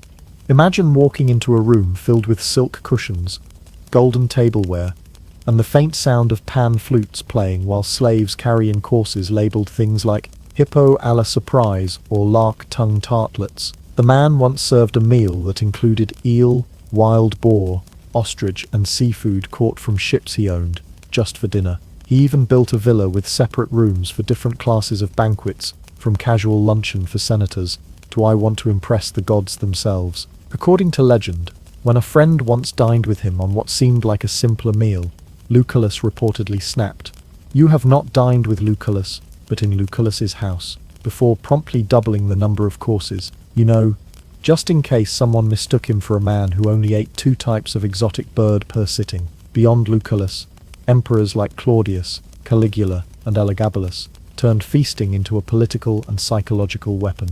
Claudius was notorious for devouring banquets at record speed, with the efficiency of a man who didn't trust food to survive long enough to be appreciated.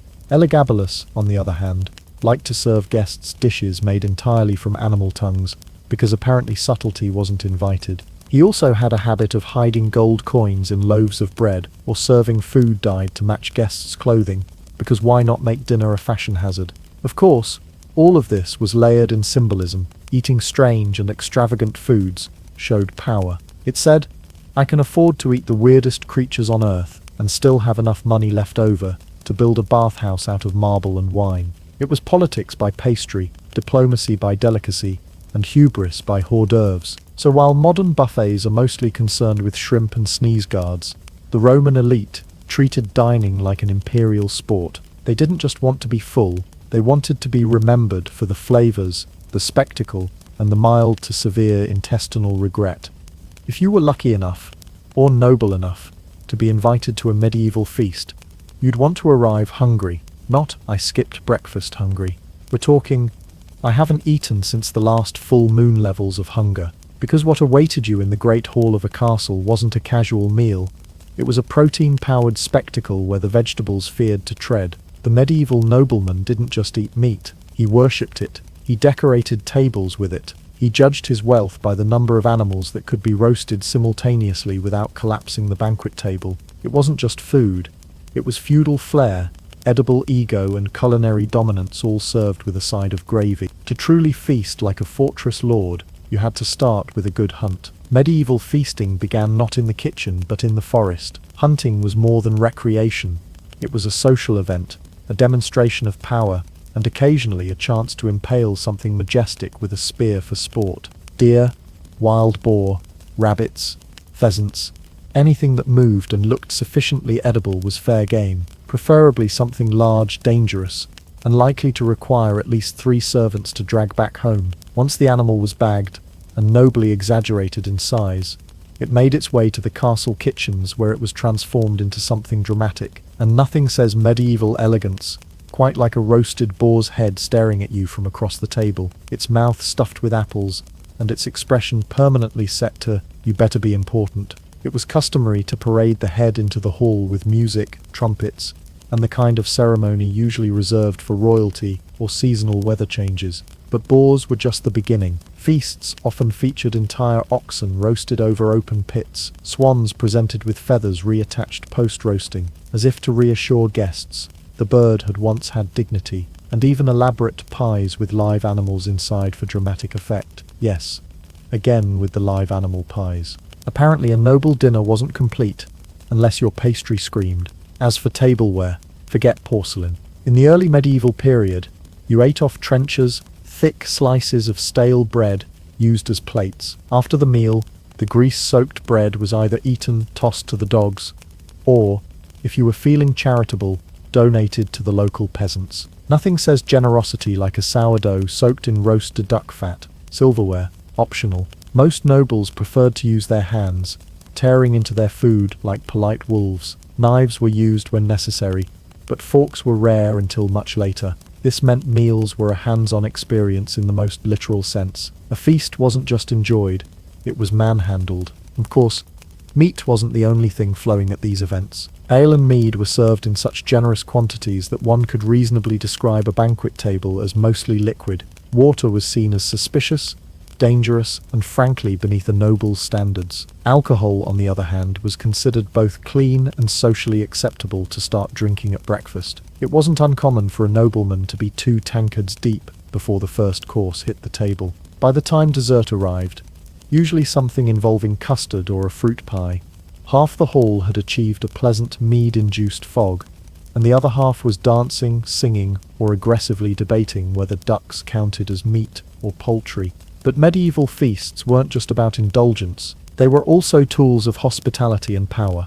Hosting a feast was a way to assert your status, reward loyalty, and remind everyone within a 20-mile radius that you could afford to serve 30 people roasted venison and still have leftovers for the dogs. There was an expectation, almost a duty, for nobles to be generous with their tables. A lord who skimped on banquets risked being seen as stingy, weak, or worst of all, boring. And then there was the entertainment, because no feast was complete without minstrels, jesters, or acrobats performing between courses. Some lords hired jugglers, dancers, or even trained bears, because what pairs better with goose livers than mild existential dread from a bear doing tricks near the dessert cart? It's important to remember that most of this opulence existed inside drafty stone halls, lit by flickering torches and stained with centuries of grease. The air was thick with the smell of roasting meat, sweat, candle wax, and whatever perfume the nobles thought would hide the fact they hadn't bathed in a fortnight. And yet, this was peak medieval luxury. This was how power dined. So the next time you're overwhelmed by a modern buffet, think of the medieval meat parade. Think of nobles tearing into whole birds with greasy fingers, tankards of ale clinking beneath banners, and a jester trying to tell jokes over the sound of a lute solo, and someone trying to serve a peacock that's still steaming. It wasn't just dinner, it was an endurance test in velvet. If the medieval feast was a chaotic meat tornado, the Renaissance banquet was its refined, beruband cousin, more elegant, more theatrical, and with at least a 50% chance that what you were about to bite into wasn't what it looked like at all. Because in the courts of Renaissance Italy and France, food didn't just sit on the table, it performed, it sparkled, it deceived. Meals weren't meals anymore. They were edible operas with a side of mischief. Gone were the trenchers and greasy boar-chomping sessions. The Renaissance was all about rediscovery, of classical ideals, of beauty, and apparently of how many architectural details you could pack into a pie. This was the age of culinary illusion, where chefs became artists and dishes were designed not to feed, but to dazzle. Imagine lifting a silver cloche and discovering not a roast chicken, but a perfect replica of a bunch of grapes, each one painstakingly molded from ground veal and dyed purple with beet juice. That's not dinner.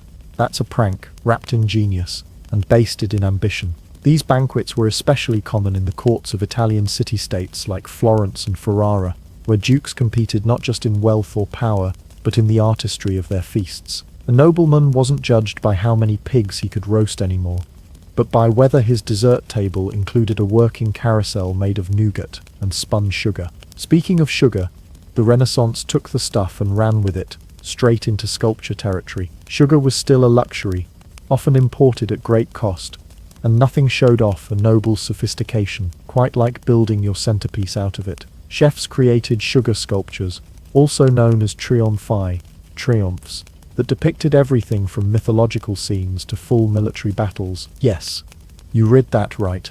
Edible reenactments of wars. Napoleon never stood a chance against Neptune when he was made of marzipan. These sugar monuments could reach impressive heights and were rarely meant to be eaten, except by the most ambitious or intoxicated guest willing to gnaw on Aphrodite's leg.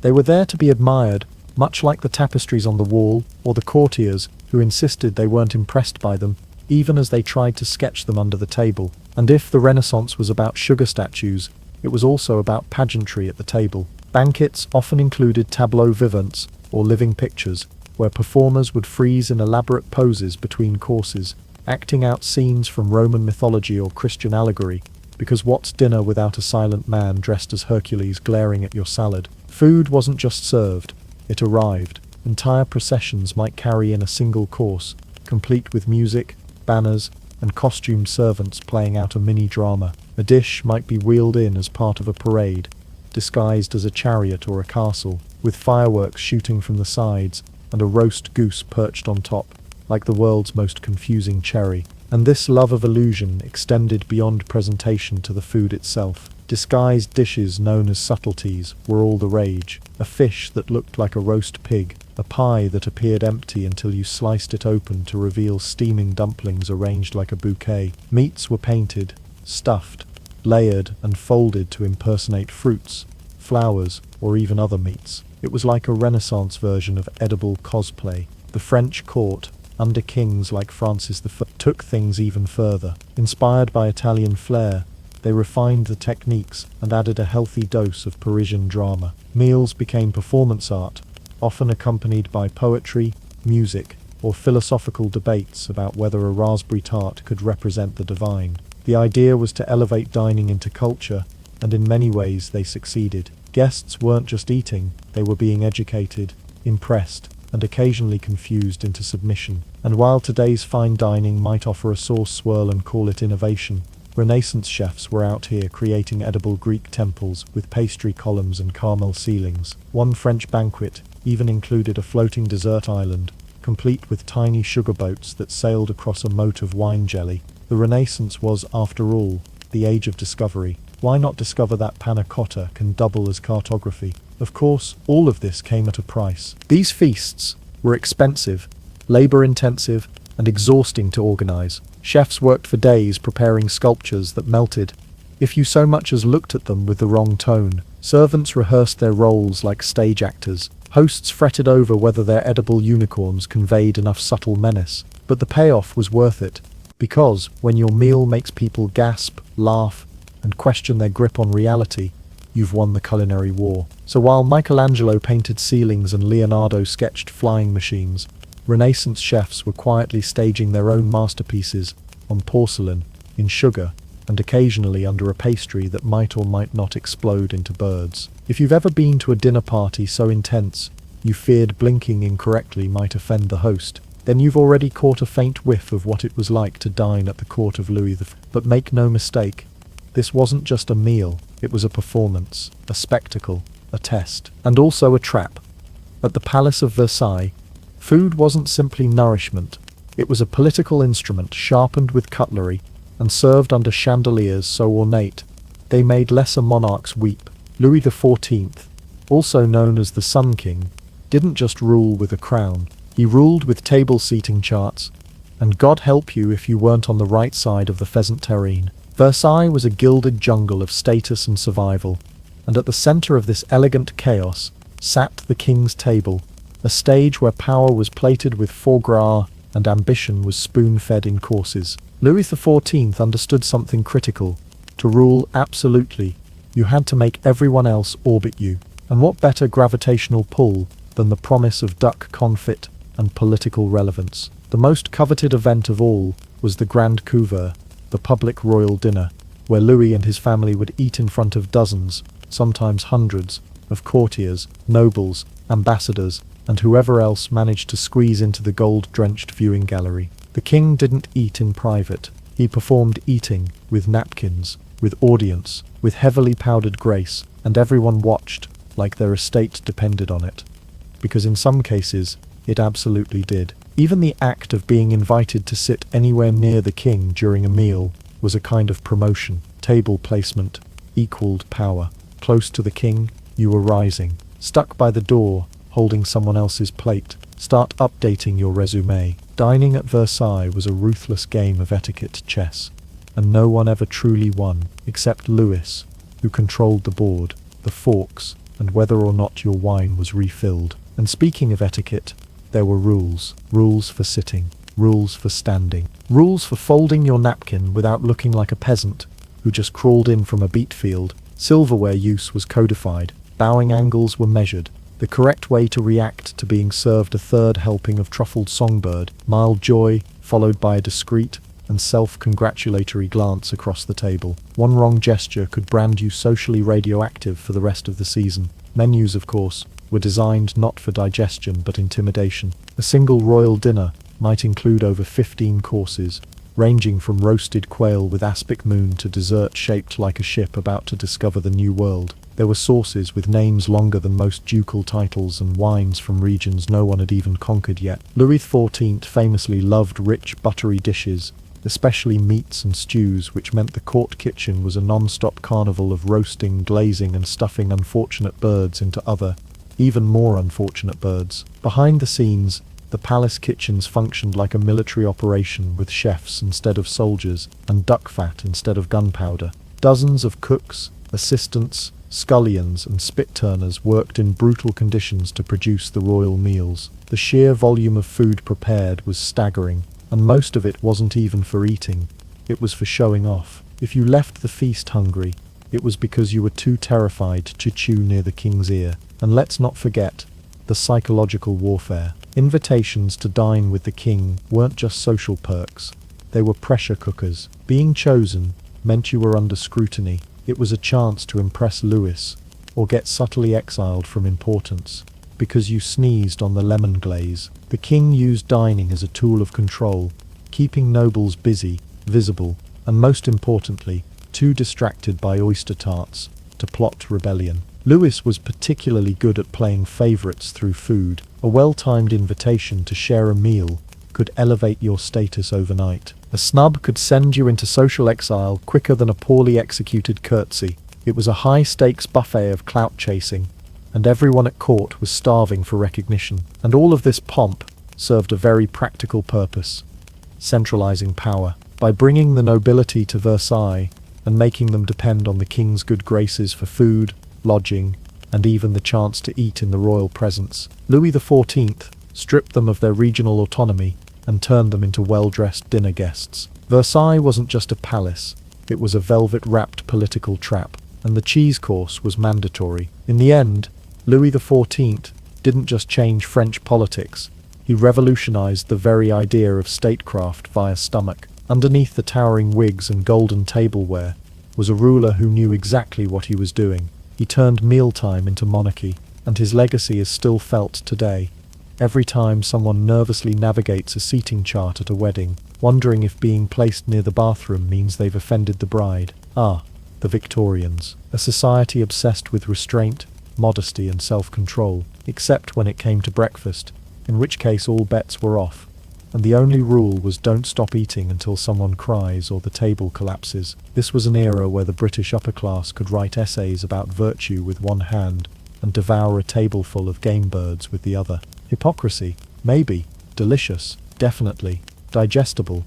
Well, Victorian meals, particularly among the wealthy, were notoriously massive, and breakfast was no gentle affair. It wasn't the casual toast and tea arrangement you might associate with polite British mornings. No, it was more like a culinary invasion conducted before 10 a.m. Imagine waking up to a meal that included kidneys on toast, buttered eggs, deviled ham, cold beef, boiled fish, smoked kippers, fried mushrooms, porridge, jam, fresh bread, bacon, lamb chops, veal cutlets, 3 kinds of sausage, a fruit compote, and of course, port wine, because who doesn't want to start the day slightly tipsy and deeply confused? This lavish tradition wasn't just about eating.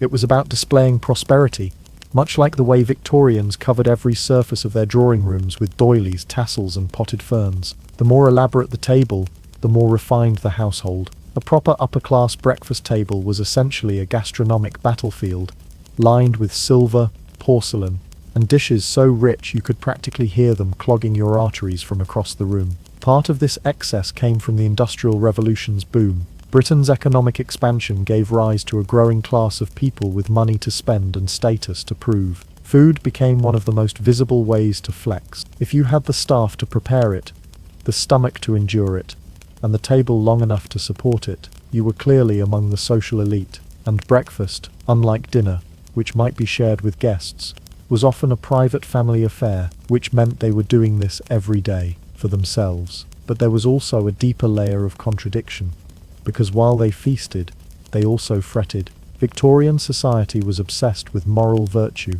self-discipline, and the looming threat of indigestion. There were entire books published on the perils of eating too fast, the dangers of poorly chewed meat, and how one's intestinal state reflected their spiritual condition. Gluttony, after all, was still a sin, so the trick was to eat like a medieval warhorse while pretending you didn't want to. To help with this, Victorians turned to an array of digestive accessories, special tonics, bitters, salts, and even therapeutic enemas. After scarfing down half a zoo for breakfast, they'd often stroll through the garden with furrowed brows, contemplating the tragedy of mankind's fallen nature, right before returning for elevenses, which was essentially second breakfast but with cake. Adding to this paradox was the ubiquity of alcohol. Despite Victorian prudishness in many areas, the rich loved their port, claret, sherry and brandy, particularly in the morning, when a touch of alcohol was considered medicinal. It wasn't uncommon for ladies to sip sherry with their eggs,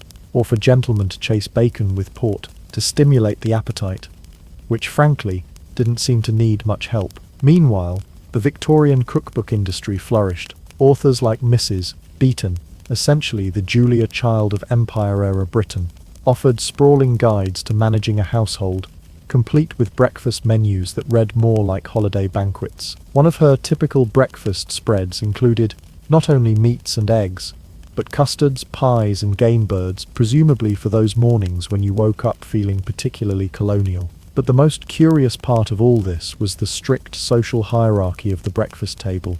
Where you sat, what you were served, and how you interacted with the food said everything about your place in the household. Children were usually banished to a side table. Servants worked in synchronized silence, and the man of the house presided over the coffee pot like a caffeinated deity. God forbid you reached for the wrong jam or buttered your crumpet with undue enthusiasm. And let's not forget the rituals. Victorians loved formality. Breakfast wasn't just food, it was theatre. There was a correct way to unfold your napkin, to request another slice of tongue, to thank the maid for not dropping the silver tray full of muffins. Every movement was codified, monitored, and judged. You could almost hear the unspoken critique. He spreads marmalade like a merchant, uncultured. So yes, while Victorian upper-class breakfast was a marvel of overindulgence, it was also a minefield of class anxiety and gastrointestinal doom. To eat was to assert your place in society, but to eat improperly was to risk exile into the ranks of the merely wealthy but tasteless. By the end of the 19th century, reformers began to whisper about lighter breakfasts, influenced by growing ideas of health, temperance, and the occasional realization that maybe veal kidneys weren't an ideal 8 a.m. choice. But for much of the era, the motto remained: if your morning table doesn't look like a buffet designed to feed Napoleon's army, you're simply not trying hard enough. History doesn't just repeat itself, it reheats, drizzles truffle oil on top, and serves itself with a neon cocktail in a skull-shaped glass. If you thought edible madness peaked with Renaissance sugar sculptures or Louis XIV's 7-course intimidation dinners, think again. Welcome to the 21st century, where food still isn't just food, it's status, spectacle, and occasionally a $1,000 steak that tastes like capitalism and poor decisions. Let's start with the new ruling class, influencers. These are the digital aristocrats of our age, and their court is Instagram. Here, excess isn't whispered about behind lace fans. It's posted, filtered, and monetized. Eating is now a performance art again, just like it was for Roman emperors or French monarchs. Except now, instead of gold-rimmed banquets attended by powdered nobles, we get slow-motion videos of someone cutting into a steak that bleeds glitter. For the likes, consider the $1,000 gold-covered burger, a culinary Frankenstein's monster of Wagyu beef, caviar, edible gold leaf, truffle aioli, and the kind of existential confusion that comes from biting into something that costs more than your electricity bill. These modern monstrosities don't taste better. That's not the point. Like the sugar castles of the Renaissance or the roast peacock of medieval feasts. These meals exist to shout, "Look at me. I can afford to eat bad decisions," or take sushi rolls dipped in gold dust, or pizza topped with lobster and 24-karat gold flakes. These aren't dishes. They're flexes. You're not eating to satisfy hunger.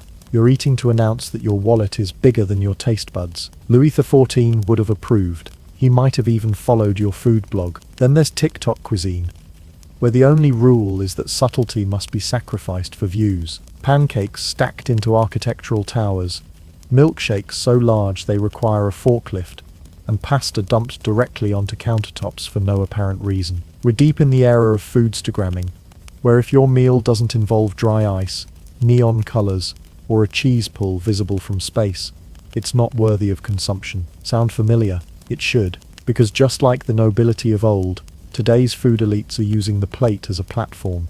Back then, it was about political power and class. Now it's clout and algorithms. But the result is the same food that screams rather than speaks. Even our obsession with ancient grains and authentic farm-to-table experiences is, in its own ironic way, part of the cycle. We see restaurants charging $80 for foraged nettles and rustic sourdough. It's not about nourishment. It's about proving you're in the know, that you're sophisticated enough to appreciate a turnip that was massaged by moonlight and plated with tweezers. And don't even get started on gout core. That's not a joke. It's a real trend, where foodies ironically embrace the decadent, heavy meals once blamed for swelling royal feet and early deaths. Rich meats, pungent cheeses, port-heavy reductions. Basically, Anything that would have sent a 1730 duke running for his footstool and a leech. The name may be tongue-in-cheek, but the meals are dead serious. Their history, reinvented as haute cuisine, and sometimes served in $400 tasting menus with 3 kinds of foam. Of course, we've traded jousting for Yelp reviews and sugar sculptures for rainbow bagels, but the spirit remains. Just like Roman elites drowning their meals in fermented fish sauce, or medieval lords proudly gnawing on swan thighs, we're still chasing the wow factor on our plates. Only now, instead of impressing neighbouring dukes, we're trying to impress someone scrolling past our lunch at 3 a.m. and their phone in sweatpants. The irony, in all this culinary theatre, very little of it is about actual taste. Much of the most expensive, most hyped food today is underseasoned, overhyped, and designed to be consumed by eyes first, stomach last. It's the edible version of wearing a $1,000 jacket you can't move your arms in impressive. Yes, comfortable, absolutely not. And just like history's rich eaters before us, this trend has consequences: food waste, unsustainable sourcing, health risks, a loss of connection with what food is for, which is, keeping you alive, not starring in its own slow-mo montage, while a tiny violin plays in the background. So what have we learned from millennia of edible excess? Nothing. Absolutely nothing. And maybe that's okay, because whether it's a Roman vomiting behind a marble column, a Victorian downing his 8th sausage with medicinal sherry, or someone biting into gold leaf sushi while making duck faces, we are, and have always been, a species that just loves ridiculous food. It's absurd. It's hilarious. It's deeply, profoundly human. After all, we're the same creatures who once ate powdered mummy remains for health, who served roast camel stuffed with sheep, stuffed with chickens, and who now think charcoal ice cream is a reasonable idea. From the banquet halls of emperors to the brunch tables of influencers, we haven't changed much. We just swapped the silk robes for ironic t-shirts, and the swan for a glitter-drenched milkshake with sparklers. So go ahead, eat the absurd burger, film the soufflé collapse, just maybe skip the gold flakes, unless you want your toilet to look like Versailles. And that, dear listener, is how humanity keeps proving that no matter how civilized we become, we'll always be just one edible diamond away from complete nutritional chaos. Mary Shelley, the teen who invented sci-fi, while everyone else was just sulking in the rain. Most children are born into a world of lullabies and hand-me-down teddy bears. Mary Shelley, on the other hand, was born into a whirlwind of political manifestos, radical ideologies, and emotionally complex dinner parties. Her family tree didn't just have roots, it had footnotes. Let's start with her mother, Mary Wollstonecraft. This wasn't just any woman. Wollstonecraft was the woman who looked at 18th century patriarchy, rolled up her sleeves, and punched it directly in the Enlightenment. In 1792, she wrote A Vindication of the Rights of Woman, a book so revolutionary that its very title probably gave powdered wig men a mild stroke. She argued, scandalously, that women weren't delicate ornaments or domestic dolls, but actual thinking humans who should be educated and treated as equals. The horror, Wollstonecraft lived by her ideals,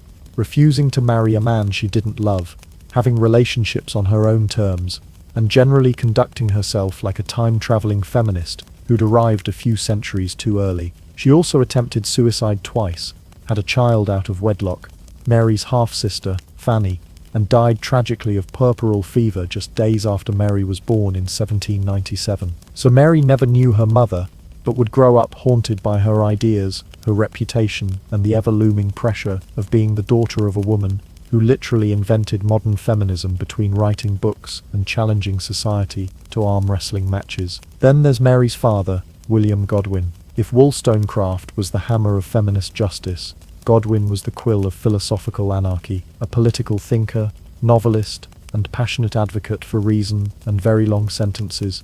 Godwin believed in the abolition of all government, which made him both thrilling and exhausting at parties. His most famous work, An Inquiry Concerning Political Justice, argued that humans could evolve into purely rational beings if we just got rid of institutions, monarchies, and presumably speed limits. Godwin and Wollstonecraft married only after Mary's conception, partly to avoid scandal, and partly, perhaps, because their lives were already overflowing with drama. After Wollstonecraft's death, Godwin published a memoir of her life, full of love, respect, and frankly way too many details about her affairs, suicide attempts, and non-traditional choices. The result?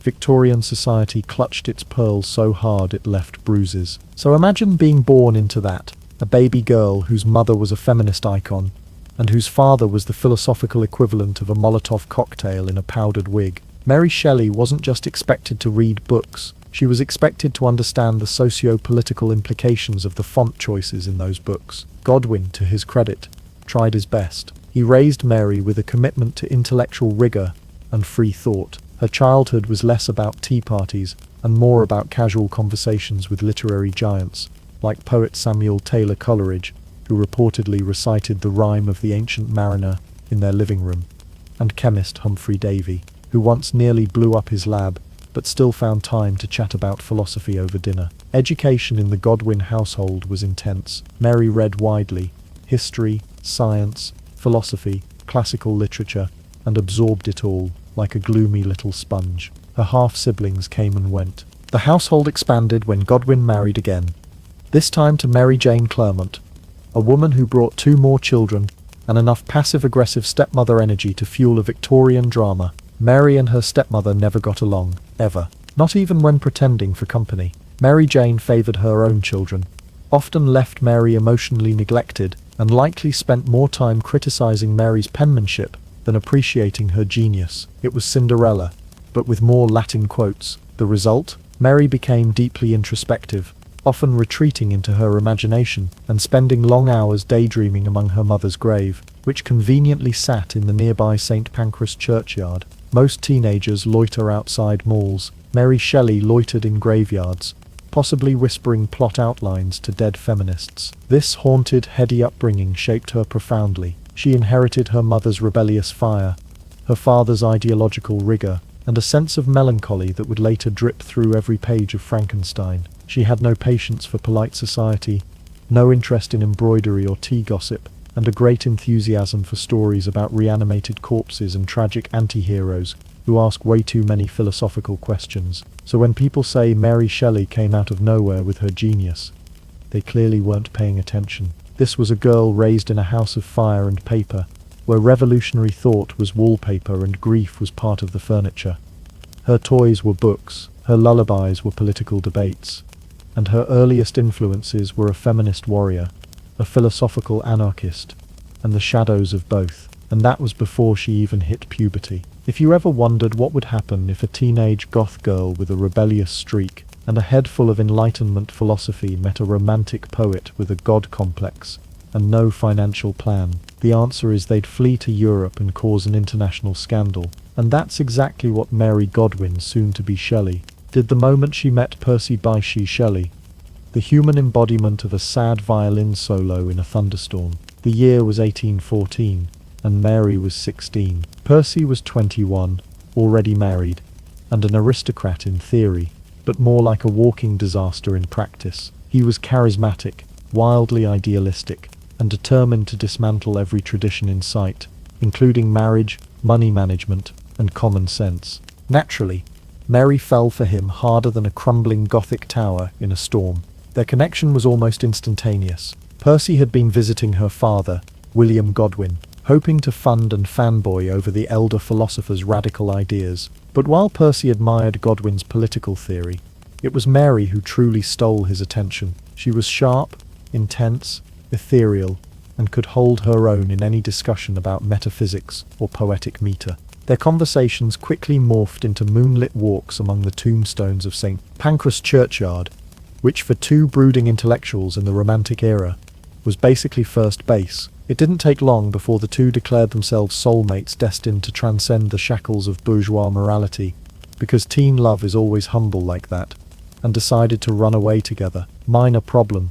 Percy already had a wife, Harriet, and a child, but Percy believed in free love, which in practice often meant, I'll do whatever I want, while calling it progressive. Mary, swept up in poetry and philosophy and adolescent intensity, agreed to go with him. They also brought along Mary's stepsister, Claire Clermont, because what's a scandalous elopement without a slightly annoying third wheel? And so began the romantic road trip from hell. With almost no money, few supplies, and a heavy dose of literary ambition, the trio crossed the English Channel in a leaky boat and wandered through France and Switzerland like broke philosophers on a gap year. They slept in flea-infested inns, walked for miles, pawned jewelry to pay for crusty bread, and wrote long, tortured letters about the meaning of existence, between trying to dry their socks. Their journey wasn't romantic in the soft-focus movie sense. It was muddy, exhausting, and underfunded.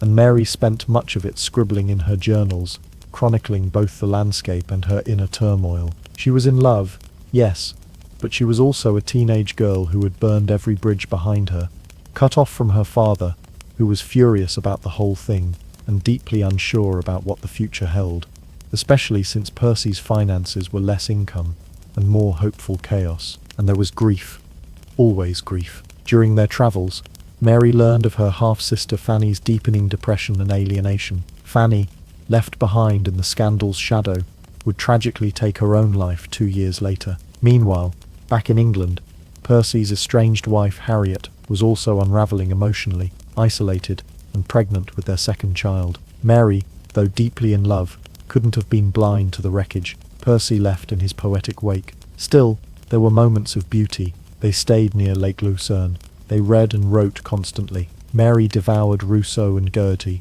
Percy composed verse and left trails of unpaid bills. There was a sense, perhaps delusional but deeply romantic, that they were forging a new way to live, beyond the hypocrisies of society, beyond the constraints of marriage, and with only art and love as their compass. Eventually, though, reality caught up. Pregnant and low on funds, Mary returned to England with Percy and Claire in tow. The scandal had only intensified. Mary was shunned by polite society, and even her father refused to see her. She was 17, pregnant, unwed, and publicly living with a married man. She might as well have declared war on Victorian values while riding a dragon.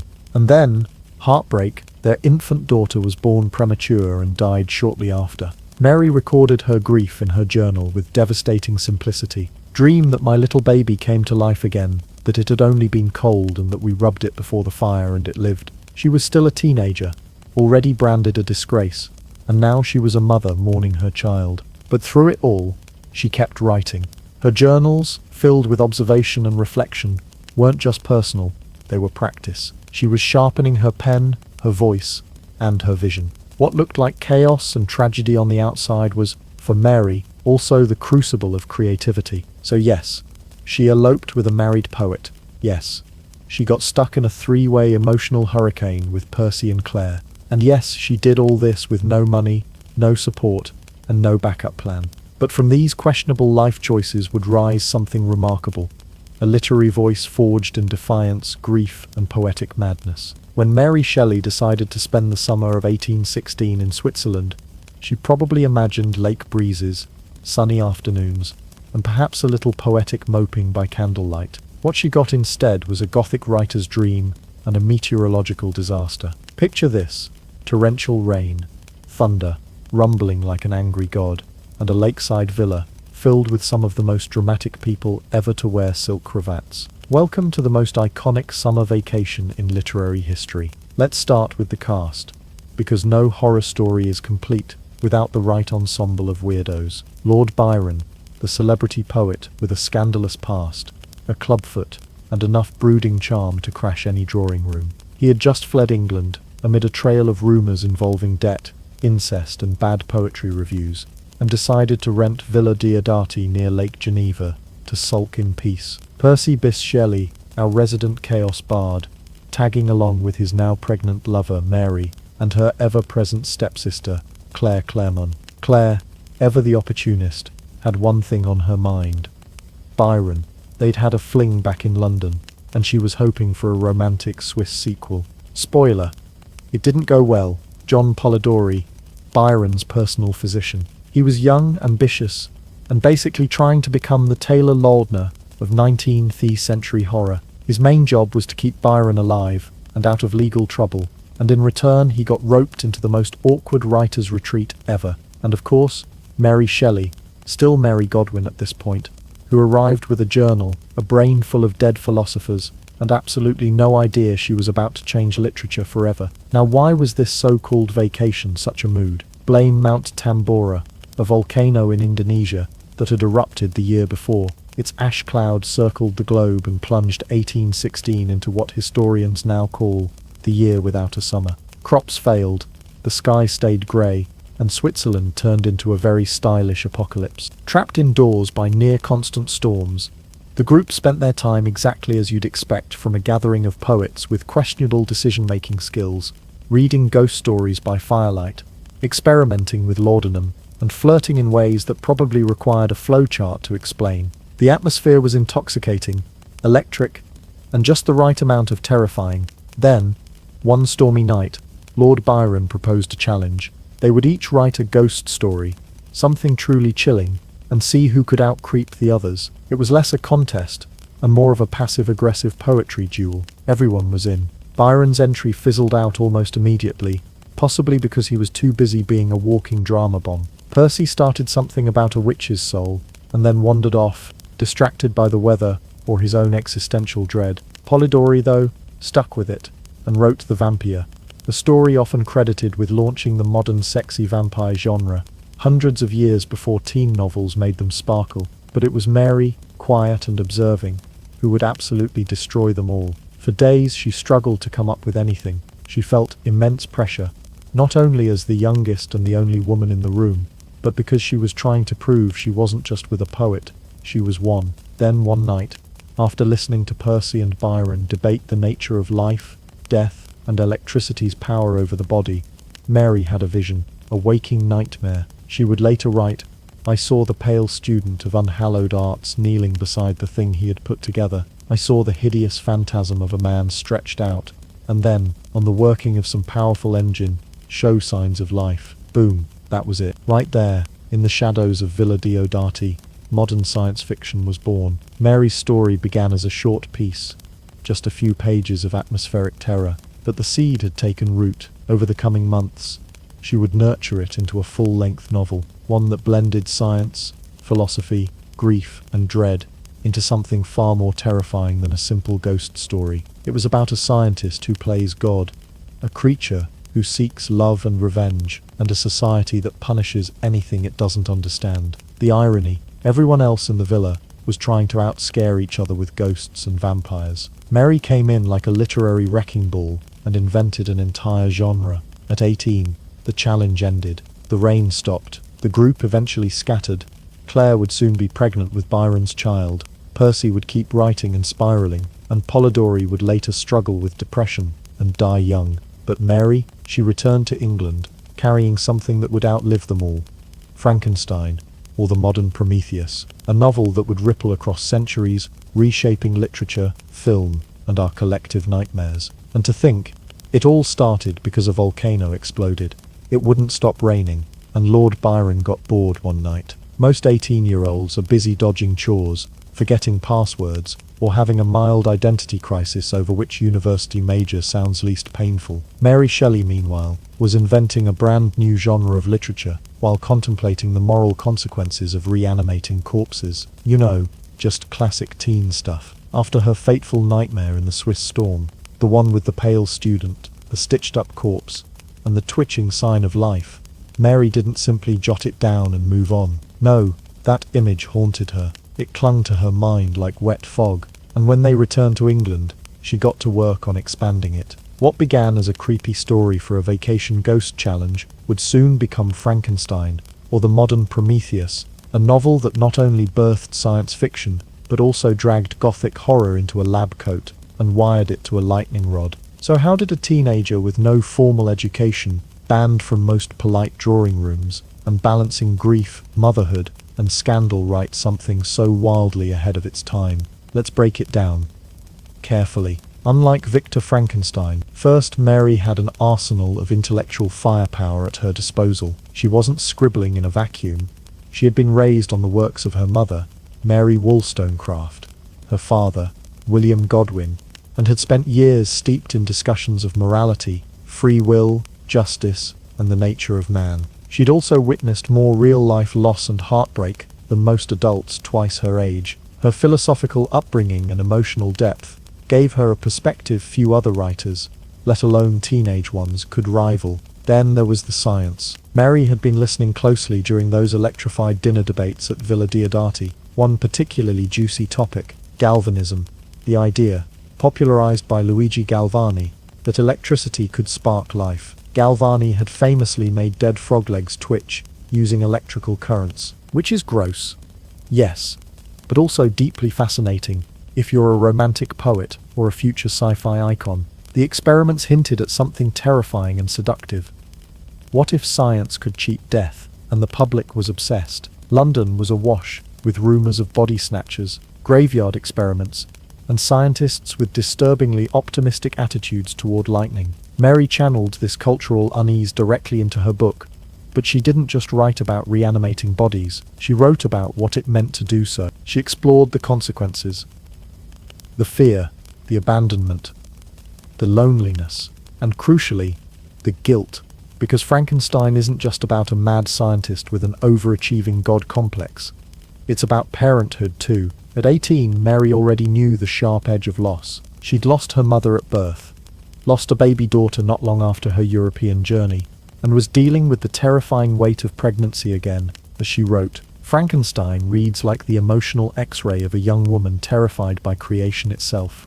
The act of giving life, and the despair of not being able to control or protect it. Victor Frankenstein doesn't just create a monster, he abandons it. He sees it open its eyes, panics, and runs for the hills. It's the worst case of ghosting in literary history, and what follows is a haunting chain of rejection, revenge, and grief, with the creature wandering a world that fears him, simply because he exists. It's no accident that Mary gave the creature no name. He is just the monster, or the creature. He is unloved, unnamed, and unclaimed. He is, in many ways, a reflection of Mary's deepest fears about motherhood and legacy. What happens when what you create becomes something you can't control? And the writing, that wasn't a casual side project. Mary worked tirelessly over the course of 2 years to transform her vivid nightmare into a full-fledged novel. She revised, rewrote, and refined, crafting not just a chilling story, but a philosophical argument disguised as horror. With Percy Shelley's encouragement and occasional editing help, she pushed through public scandal, poverty, and personal loss to finish what would become her masterwork. In 1818, when Frankenstein was finally published, it was anonymous. Because of course it was. The public assumed Percy wrote it, because, heaven forbid, a teenage girl had invented a new genre, while men were still deciding whether trousers should button at the knee or the hip. But Mary's voice was unmistakable, icy, powerful, and devastatingly modern. Frankenstein wasn't just scary, it was prescient. It questioned the limits of science, the ethics of progress, and the price of playing God. It looked at the Enlightenment's shiny promises and asked, yes, but what if all this brilliance ends in a burning windmill and a lonely corpse? Mary Shelley, still barely out of her teens, had written a book that would inspire generations of writers, filmmakers, philosophers, and panicking science teachers. She hadn't just created a monster, she'd created a mirror, and we've been staring into it ever since. When Frankenstein was first published in 1818, it sent a delightful shiver down the spines of literary critics. The prose was elegant, the story compelling, and the moral dilemmas deliciously horrifying. The novel was quickly praised as a darkly brilliant exploration of ambition, responsibility, and man's eternal urge to play God. Naturally, everyone assumed it had been written by a man, possibly several very serious men in frock coats and powdered wigs, because surely no woman could write something this grotesque, this profound, this stuffed with references to Milton, Goethe, and the bleeding edge of scientific theory, right? Spoiler, they were wrong, and when they found out, they clutched their pearls so hard that Victorian jewelers probably made a killing on replacements. Let's rewind to that first edition. Frankenstein was published anonymously, with a simple dedication to William Godwin, Mary's father, and noted intellectual grenade thrower. The preface was written by Percy Bysshe Shelley, who, being a published poet and proud literary peacock, took the opportunity to gush about the story's moral lessons and ingenious structure. Many assumed he had written the entire thing. In fairness, Percy had helped edit the manuscript, encouraged Mary during the writing process, and made helpful literary suggestions. But the blood, ink, and raw horror, that was all Mary. And yet, the reviews rolled in with fawning praise for the novel's philosophical insight and masculine strength. One critic from the Edinburgh magazine admired its bold flights of imagination and masculine power of expression. Translation: "We liked it, so clearly a man wrote it." Even when the writing veered into grief, loneliness, and existential dread, reviewers labelled it vigorous and virile, like the creature himself had bench-pressed the pages into existence. It never occurred to them that the person behind the monster might have been an 18-year-old girl who wore corsets and survived on laudanum, loss, and lightning metaphors. But then, the truth started leaking out. Whispers in literary circles hinted that Frankenstein was not the work of Percy Shelley, but his scandalous partner, Mary Godwin, the young woman who had run off with him, birthed babies out of wedlock, and had the sheer audacity to write fiction while female. When the second edition was published in 1823, her name was finally attached to the book, and that's when things got awkward. Suddenly, the tone of the reviews shifted. Critics, who had once praised the novel's visionary genius, began to note its unnaturalness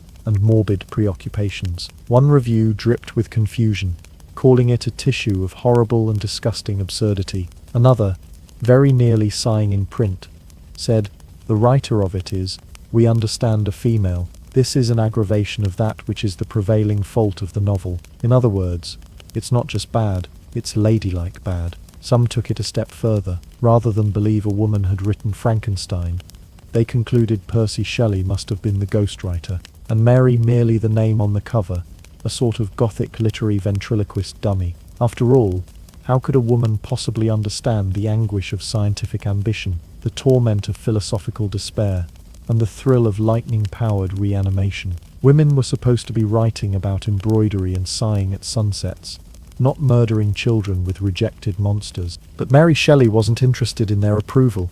She was too busy making literary history. Quietly, confidently, she reclaimed the novel as hers, not with shouting, but with continued excellence. She went on to publish several more books, including Valperga, The Last Man, and Ludor, each one dripping with thoughtful critique, moody elegance, and a generous helping of intellectual grit. Still, the sting of erasure never fully faded. Mary had poured herself into Frankenstein, her pain, her fears, her philosophical inheritance, and the world had tried to hand the credit to the nearest eligible man. The novel's core theme, a creator abandoning his creation, was suddenly mirrored by critics abandoning her authorship. It was unintentionally the most poetic insult of all, but time, as it tends to do, sorted things out. Today, no one doubts who wrote Frankenstein. It sits on high school syllabi and university reading lists with her name front and center. Mary Shelley isn't just credited with one novel, she's credited with creating an entire genre.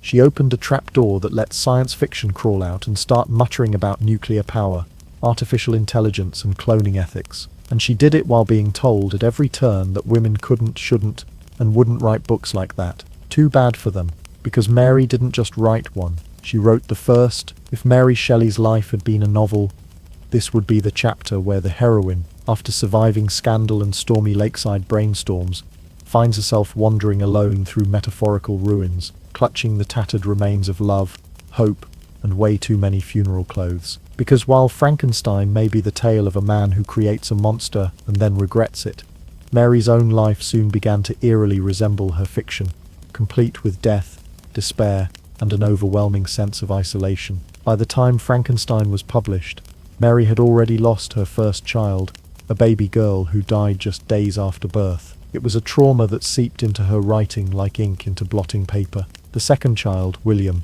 lived longer but died of malaria in Italy at just 3 years old. Her third, Clara, died in infancy as well. It wasn't just heartbreak, it was a conveyor belt of grief. Each child another spark of light, snuffed out almost as soon as it flickered to life. Mary, still barely into her 20s, was left staggering under a weight of sorrow most people couldn't fathom. Her journals are filled with haunting lines, none more painful than the simple, "I have lost my William, Godwin is the only one left me."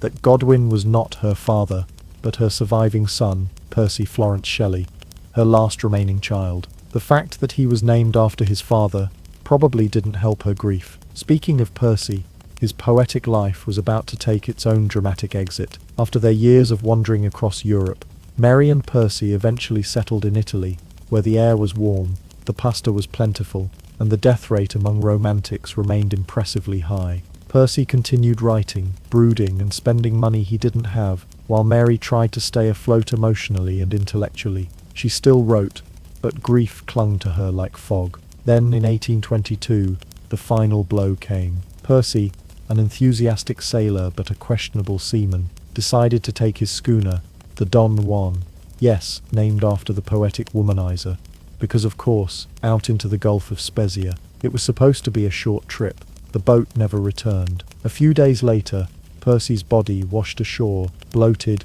battered, and barely recognizable, except for the Book of Keats found in his pocket, because even in death, he stayed on brand. The law at the time required bodies that washed up to be buried quickly, for health reasons. But his friends, including Lord Byron and Leigh Hunt, pulled off an extraordinary funeral/Gothic beach party. They built a pyre on the sand, cremated Percy's body with dramatic flair, and allegedly snatched his half-burned heart from the flames. Mary later kept it, because apparently Victorian grief came with souvenirs. With Percy gone, Mary was 24 years old, widowed, and nearly alone. She had lost 3 children, her husband, her reputation, and much of her financial stability. The woman who had written about a creature stitched together from corpses now found herself emotionally cobbled together by grief, one fragile memory at a time. And yet, she kept going. Mary didn't crumble. She endured. She packed up her son, returned to England, and began writing for money and survival. Her days of philosophical strolls and lakeside horror contests were long gone. Now she wrote, because she had to. But her stories were different now, deeper, sadder, still brilliant, but weighed down by experience. In many ways, Frankenstein had predicted it all. The creature wanders the world rejected, unloved, and desperate for connection. He becomes a symbol, not of evil, but of what happens when love is denied, when grief is too heavy to carry, and when creators abandon their creations. Mary, though never monstrous, understood that ache with chilling accuracy. And let's not overlook the quiet irony here. Percy had always been hailed as the dreamer, the poet, the genius, but he died young and left chaos in his wake. Mary, the one often dismissed as merely his muse or literary appendage, outlived him by 3 decades. She buried almost everyone she loved and still managed to raise her son, maintain her writing career, and shape literary history while society muttered behind lace-gloved hands. Yes, her life was tragic, but it was also heroic in the quietest, fiercest way possible. She was not a victim. She was a survivor. If Mary Shelley had decided, after burying her husband, 3 of her 4 children, and more friends than a soap opera character, to simply disappear into a life of widowhood and whispered sadness, no one would have blamed her. But Mary wasn't interested in being anyone's tragic footnote. Instead, she picked up her pen, her weapon of choice since childhood, and set out to do what no Victorian society expected a woman in mourning to do: build a literary legacy, brick by thunderous brick. She had every reason to stop. The 1820s were not kind to single mothers, who also happened to be infamous for scandal, horror, and oh yes, possibly inventing an entirely new genre of fiction. But Mary had a spine of steel and a bank account that frequently resembled an empty teacup. With no regular support and a child to raise, she did what she knew best. She wrote, and she edited, and she carved a place for herself and Percy's memory using sheer literary muscle. First on her to-do list, save Percy's reputation. Despite his lyrical genius and habit of skipping town just before bills arrived, Percy Shelley was not exactly beloved by the British establishment. His radical atheism, elopement habits, and distaste for monogamy didn't exactly scream national treasure. When he died, there was a very real danger that his work would sink into obscurity, remembered only by other moody poets, and people who thought dying dramatically in a boat was a reasonable career move. Mary wasn't having that. She became the editor of his posthumous legacy, compiling and publishing his poems, prose, and letters. She battled publishers, soothed skeptical critics, and gently airbrushed Percy's more inflammatory political views into something the Victorians could digest without spitting out their tea. Thanks to her careful curation, Percy Shelley didn't fade into poetic oblivion. He became a pillar of English romanticism. His posthumous fame was, in many ways, Mary's final gift to him. But here's where it gets spicy. Mary didn't just devote herself to her dead husband's reputation. She kept writing furiously. Her second most famous novel, The Last Man, 1826, is a bleak, visionary, post-apocalyptic story about a global plague that wipes out civilization. Yes, Mary Shelley wrote pandemic sci-fi nearly 200 years before face masks became fashion statements. And in true Mary style, the book wasn't just a tale of doom and dust. It was a deeply personal elegy to the people she had lost. Characters were thinly veiled versions of Percy, Lord Byron, and others from her once vibrant intellectual circle. In the book, they die heroically, tragically, inevitably, just like in real life. Critics at the time hated it. Too weird, they said. Too gloomy. One imagines them reading it while adjusting their waistcoats and wondering why the apocalypse didn't include more tea parties. But in hindsight, The Last Man is now seen as one of the earliest examples of dystopian fiction, a clear ancestor to everything from The Road to The Walking Dead, but with fewer crossbows and more political despair. Mary didn't stop there. She wrote Valperga, a historical novel featuring a badass female warrior princess, because why not? She wrote Lodore and Faulkner, both novels that quietly shredded the gender roles of her time while pretending to play by the rules. She contributed biographies, essays, and travel writing, all while keeping herself and her son afloat in a world that rarely paid women in anything but headaches and underappreciation. And speaking of her son, Percy Florence Shelley, the last surviving member of her once grand family, Mary raised him with the same intensity she brought to her writing, fiercely, privately, and with zero tolerance for nonsense. She made sure he got the education, the opportunities, and most importantly, the name. She worked hard to ensure that he wasn't just the footnote to a scandal, but a proper gentleman, albeit one whose middle name was the literary equivalent of a Gothic scream. By the time Mary died in 1851, she had outlived almost everyone from her romantic circle. Byron, Polidori, Percy, Claire's Relevance, they were all long gone. But Mary, she had published 7 novels, edited volumes of her husband's poetry, written countless essays, and basically invented science fiction before sci-fi had a name. Oh, and she managed to do it all while carrying the weight of personal tragedy that would have sent most people to bed for eternity. Her grave is quiet now, nestled in Bournemouth, but her legacy is not. Mary Shelley isn't just the girl who wrote Frankenstein. She's the woman who reshaped literature, survived the most gothic life ever lived, and made sure her voice and her monster never died. Before there were Martians landing in New Jersey, before Skynet gained sentience and decided humans were optional, and way before radioactive ants started terrorizing B-movie beach towns, there was Mary Shelley, an 18-year-old with a grief-stricken heart, a taste for ghost stories, and one very dramatic nightmare. That single lightning-struck vision of a scientist who dared to create life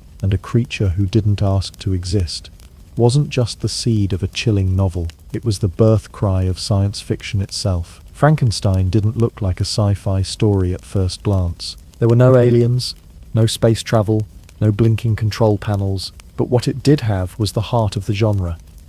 The question, what happens when humans go too far with science? And Mary asked it not with a shrug, but with a scream. Let's pause and remember, in 1818, the idea of fiction based on speculative science was not a thing. Sure, you had myths, you had Gulliver's Travels making fun of everything, and you had a few Enlightenment thinkers asking if the moon had people, but no one had dared combine actual cutting-edge science with deeply human questions of morality, loss, and regret, until Mary stitched it together on the cold, damp floorboards of literary history. The genius of Frankenstein wasn't just the horror of the creature, it was the horror of its implications. Victor Frankenstein doesn't create a monster because he's evil. He does it because he wants to do something great. It's ambition, curiosity, and yes, a healthy sprinkle of megalomania, but it's all very human, and that's what makes the story so terrifying.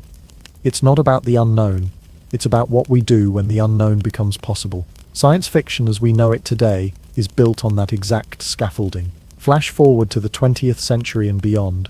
Every mad scientist, from Dr. Jekyll to Dr. Moreau, owes their lab coat and god complex to Victor Frankenstein. Every robot who questions their programming, every alien who lands and asks why we're such terrible hosts, every dystopian AI threatening to delete us from the planet, it all echoes back to Frankenstein. The creature itself became more than just a character. It became a symbol, a cultural touchstone, and eventually, a pop culture phenomenon. Hollywood got its claws into Mary's creation in the 1930s, gave the monster bolts in his neck and a flat-top haircut, and cast Boris Karloff in a role that would forever define Halloween costumes and cereal box mascots. The movie version may have taken liberties. Okay, lots of liberties, but the core idea remained. Science creates something new, and then recoils from what it's done. Over the decades, Frankenstein's creature has appeared in everything from horror films to parodies, animated musicals to comic books, highbrow lit classes to low-budget sequels that involve Dracula, werewolves, and maybe space. But no matter how goofy or gory the adaptations got, Mary's story was always there underneath. Creation, consequence, and the cost of playing God. And let's not forget, she didn't just invent science fiction, she helped evolve horror too. Before Mary, horror stories leaned heavily on the supernatural, ghosts, demons, and ancient curses. What she did was ground the horror in something far more unsettling, real science. She looked at what was happening in laboratories and graveyards, and asked, what if this went horribly, tragically wrong? And suddenly, horror had new tools, scalpels, electrodes, and guilt. Her influence can be seen in everything from H.G. Wells's The Island of Dr. Moreau to Blade Runner, from The Matrix to Black Mirror. Every story that pits human ambition against its own unintended consequences has Mary's fingerprints on it, delicate, ink-stained, and very much alive. And maybe the most astonishing part, she did it while being told, repeatedly, that women couldn't and shouldn't write stories like that, that their fiction was supposed to be polite, moral, and preferably focused on flowers. Mary Shelley not only ignored those expectations, she drop-kicked them into a grave, stitched up a monster, and dared the world to look him in the eyes. Today, when we talk about the giants of science fiction, we mention Asimov, Clarke, Bradbury, brilliant minds who built great towers of imagination. But Mary Shelley built the foundation, and she did it with nothing more than grief, genius, and a vision that shook her awake in the middle of a storm.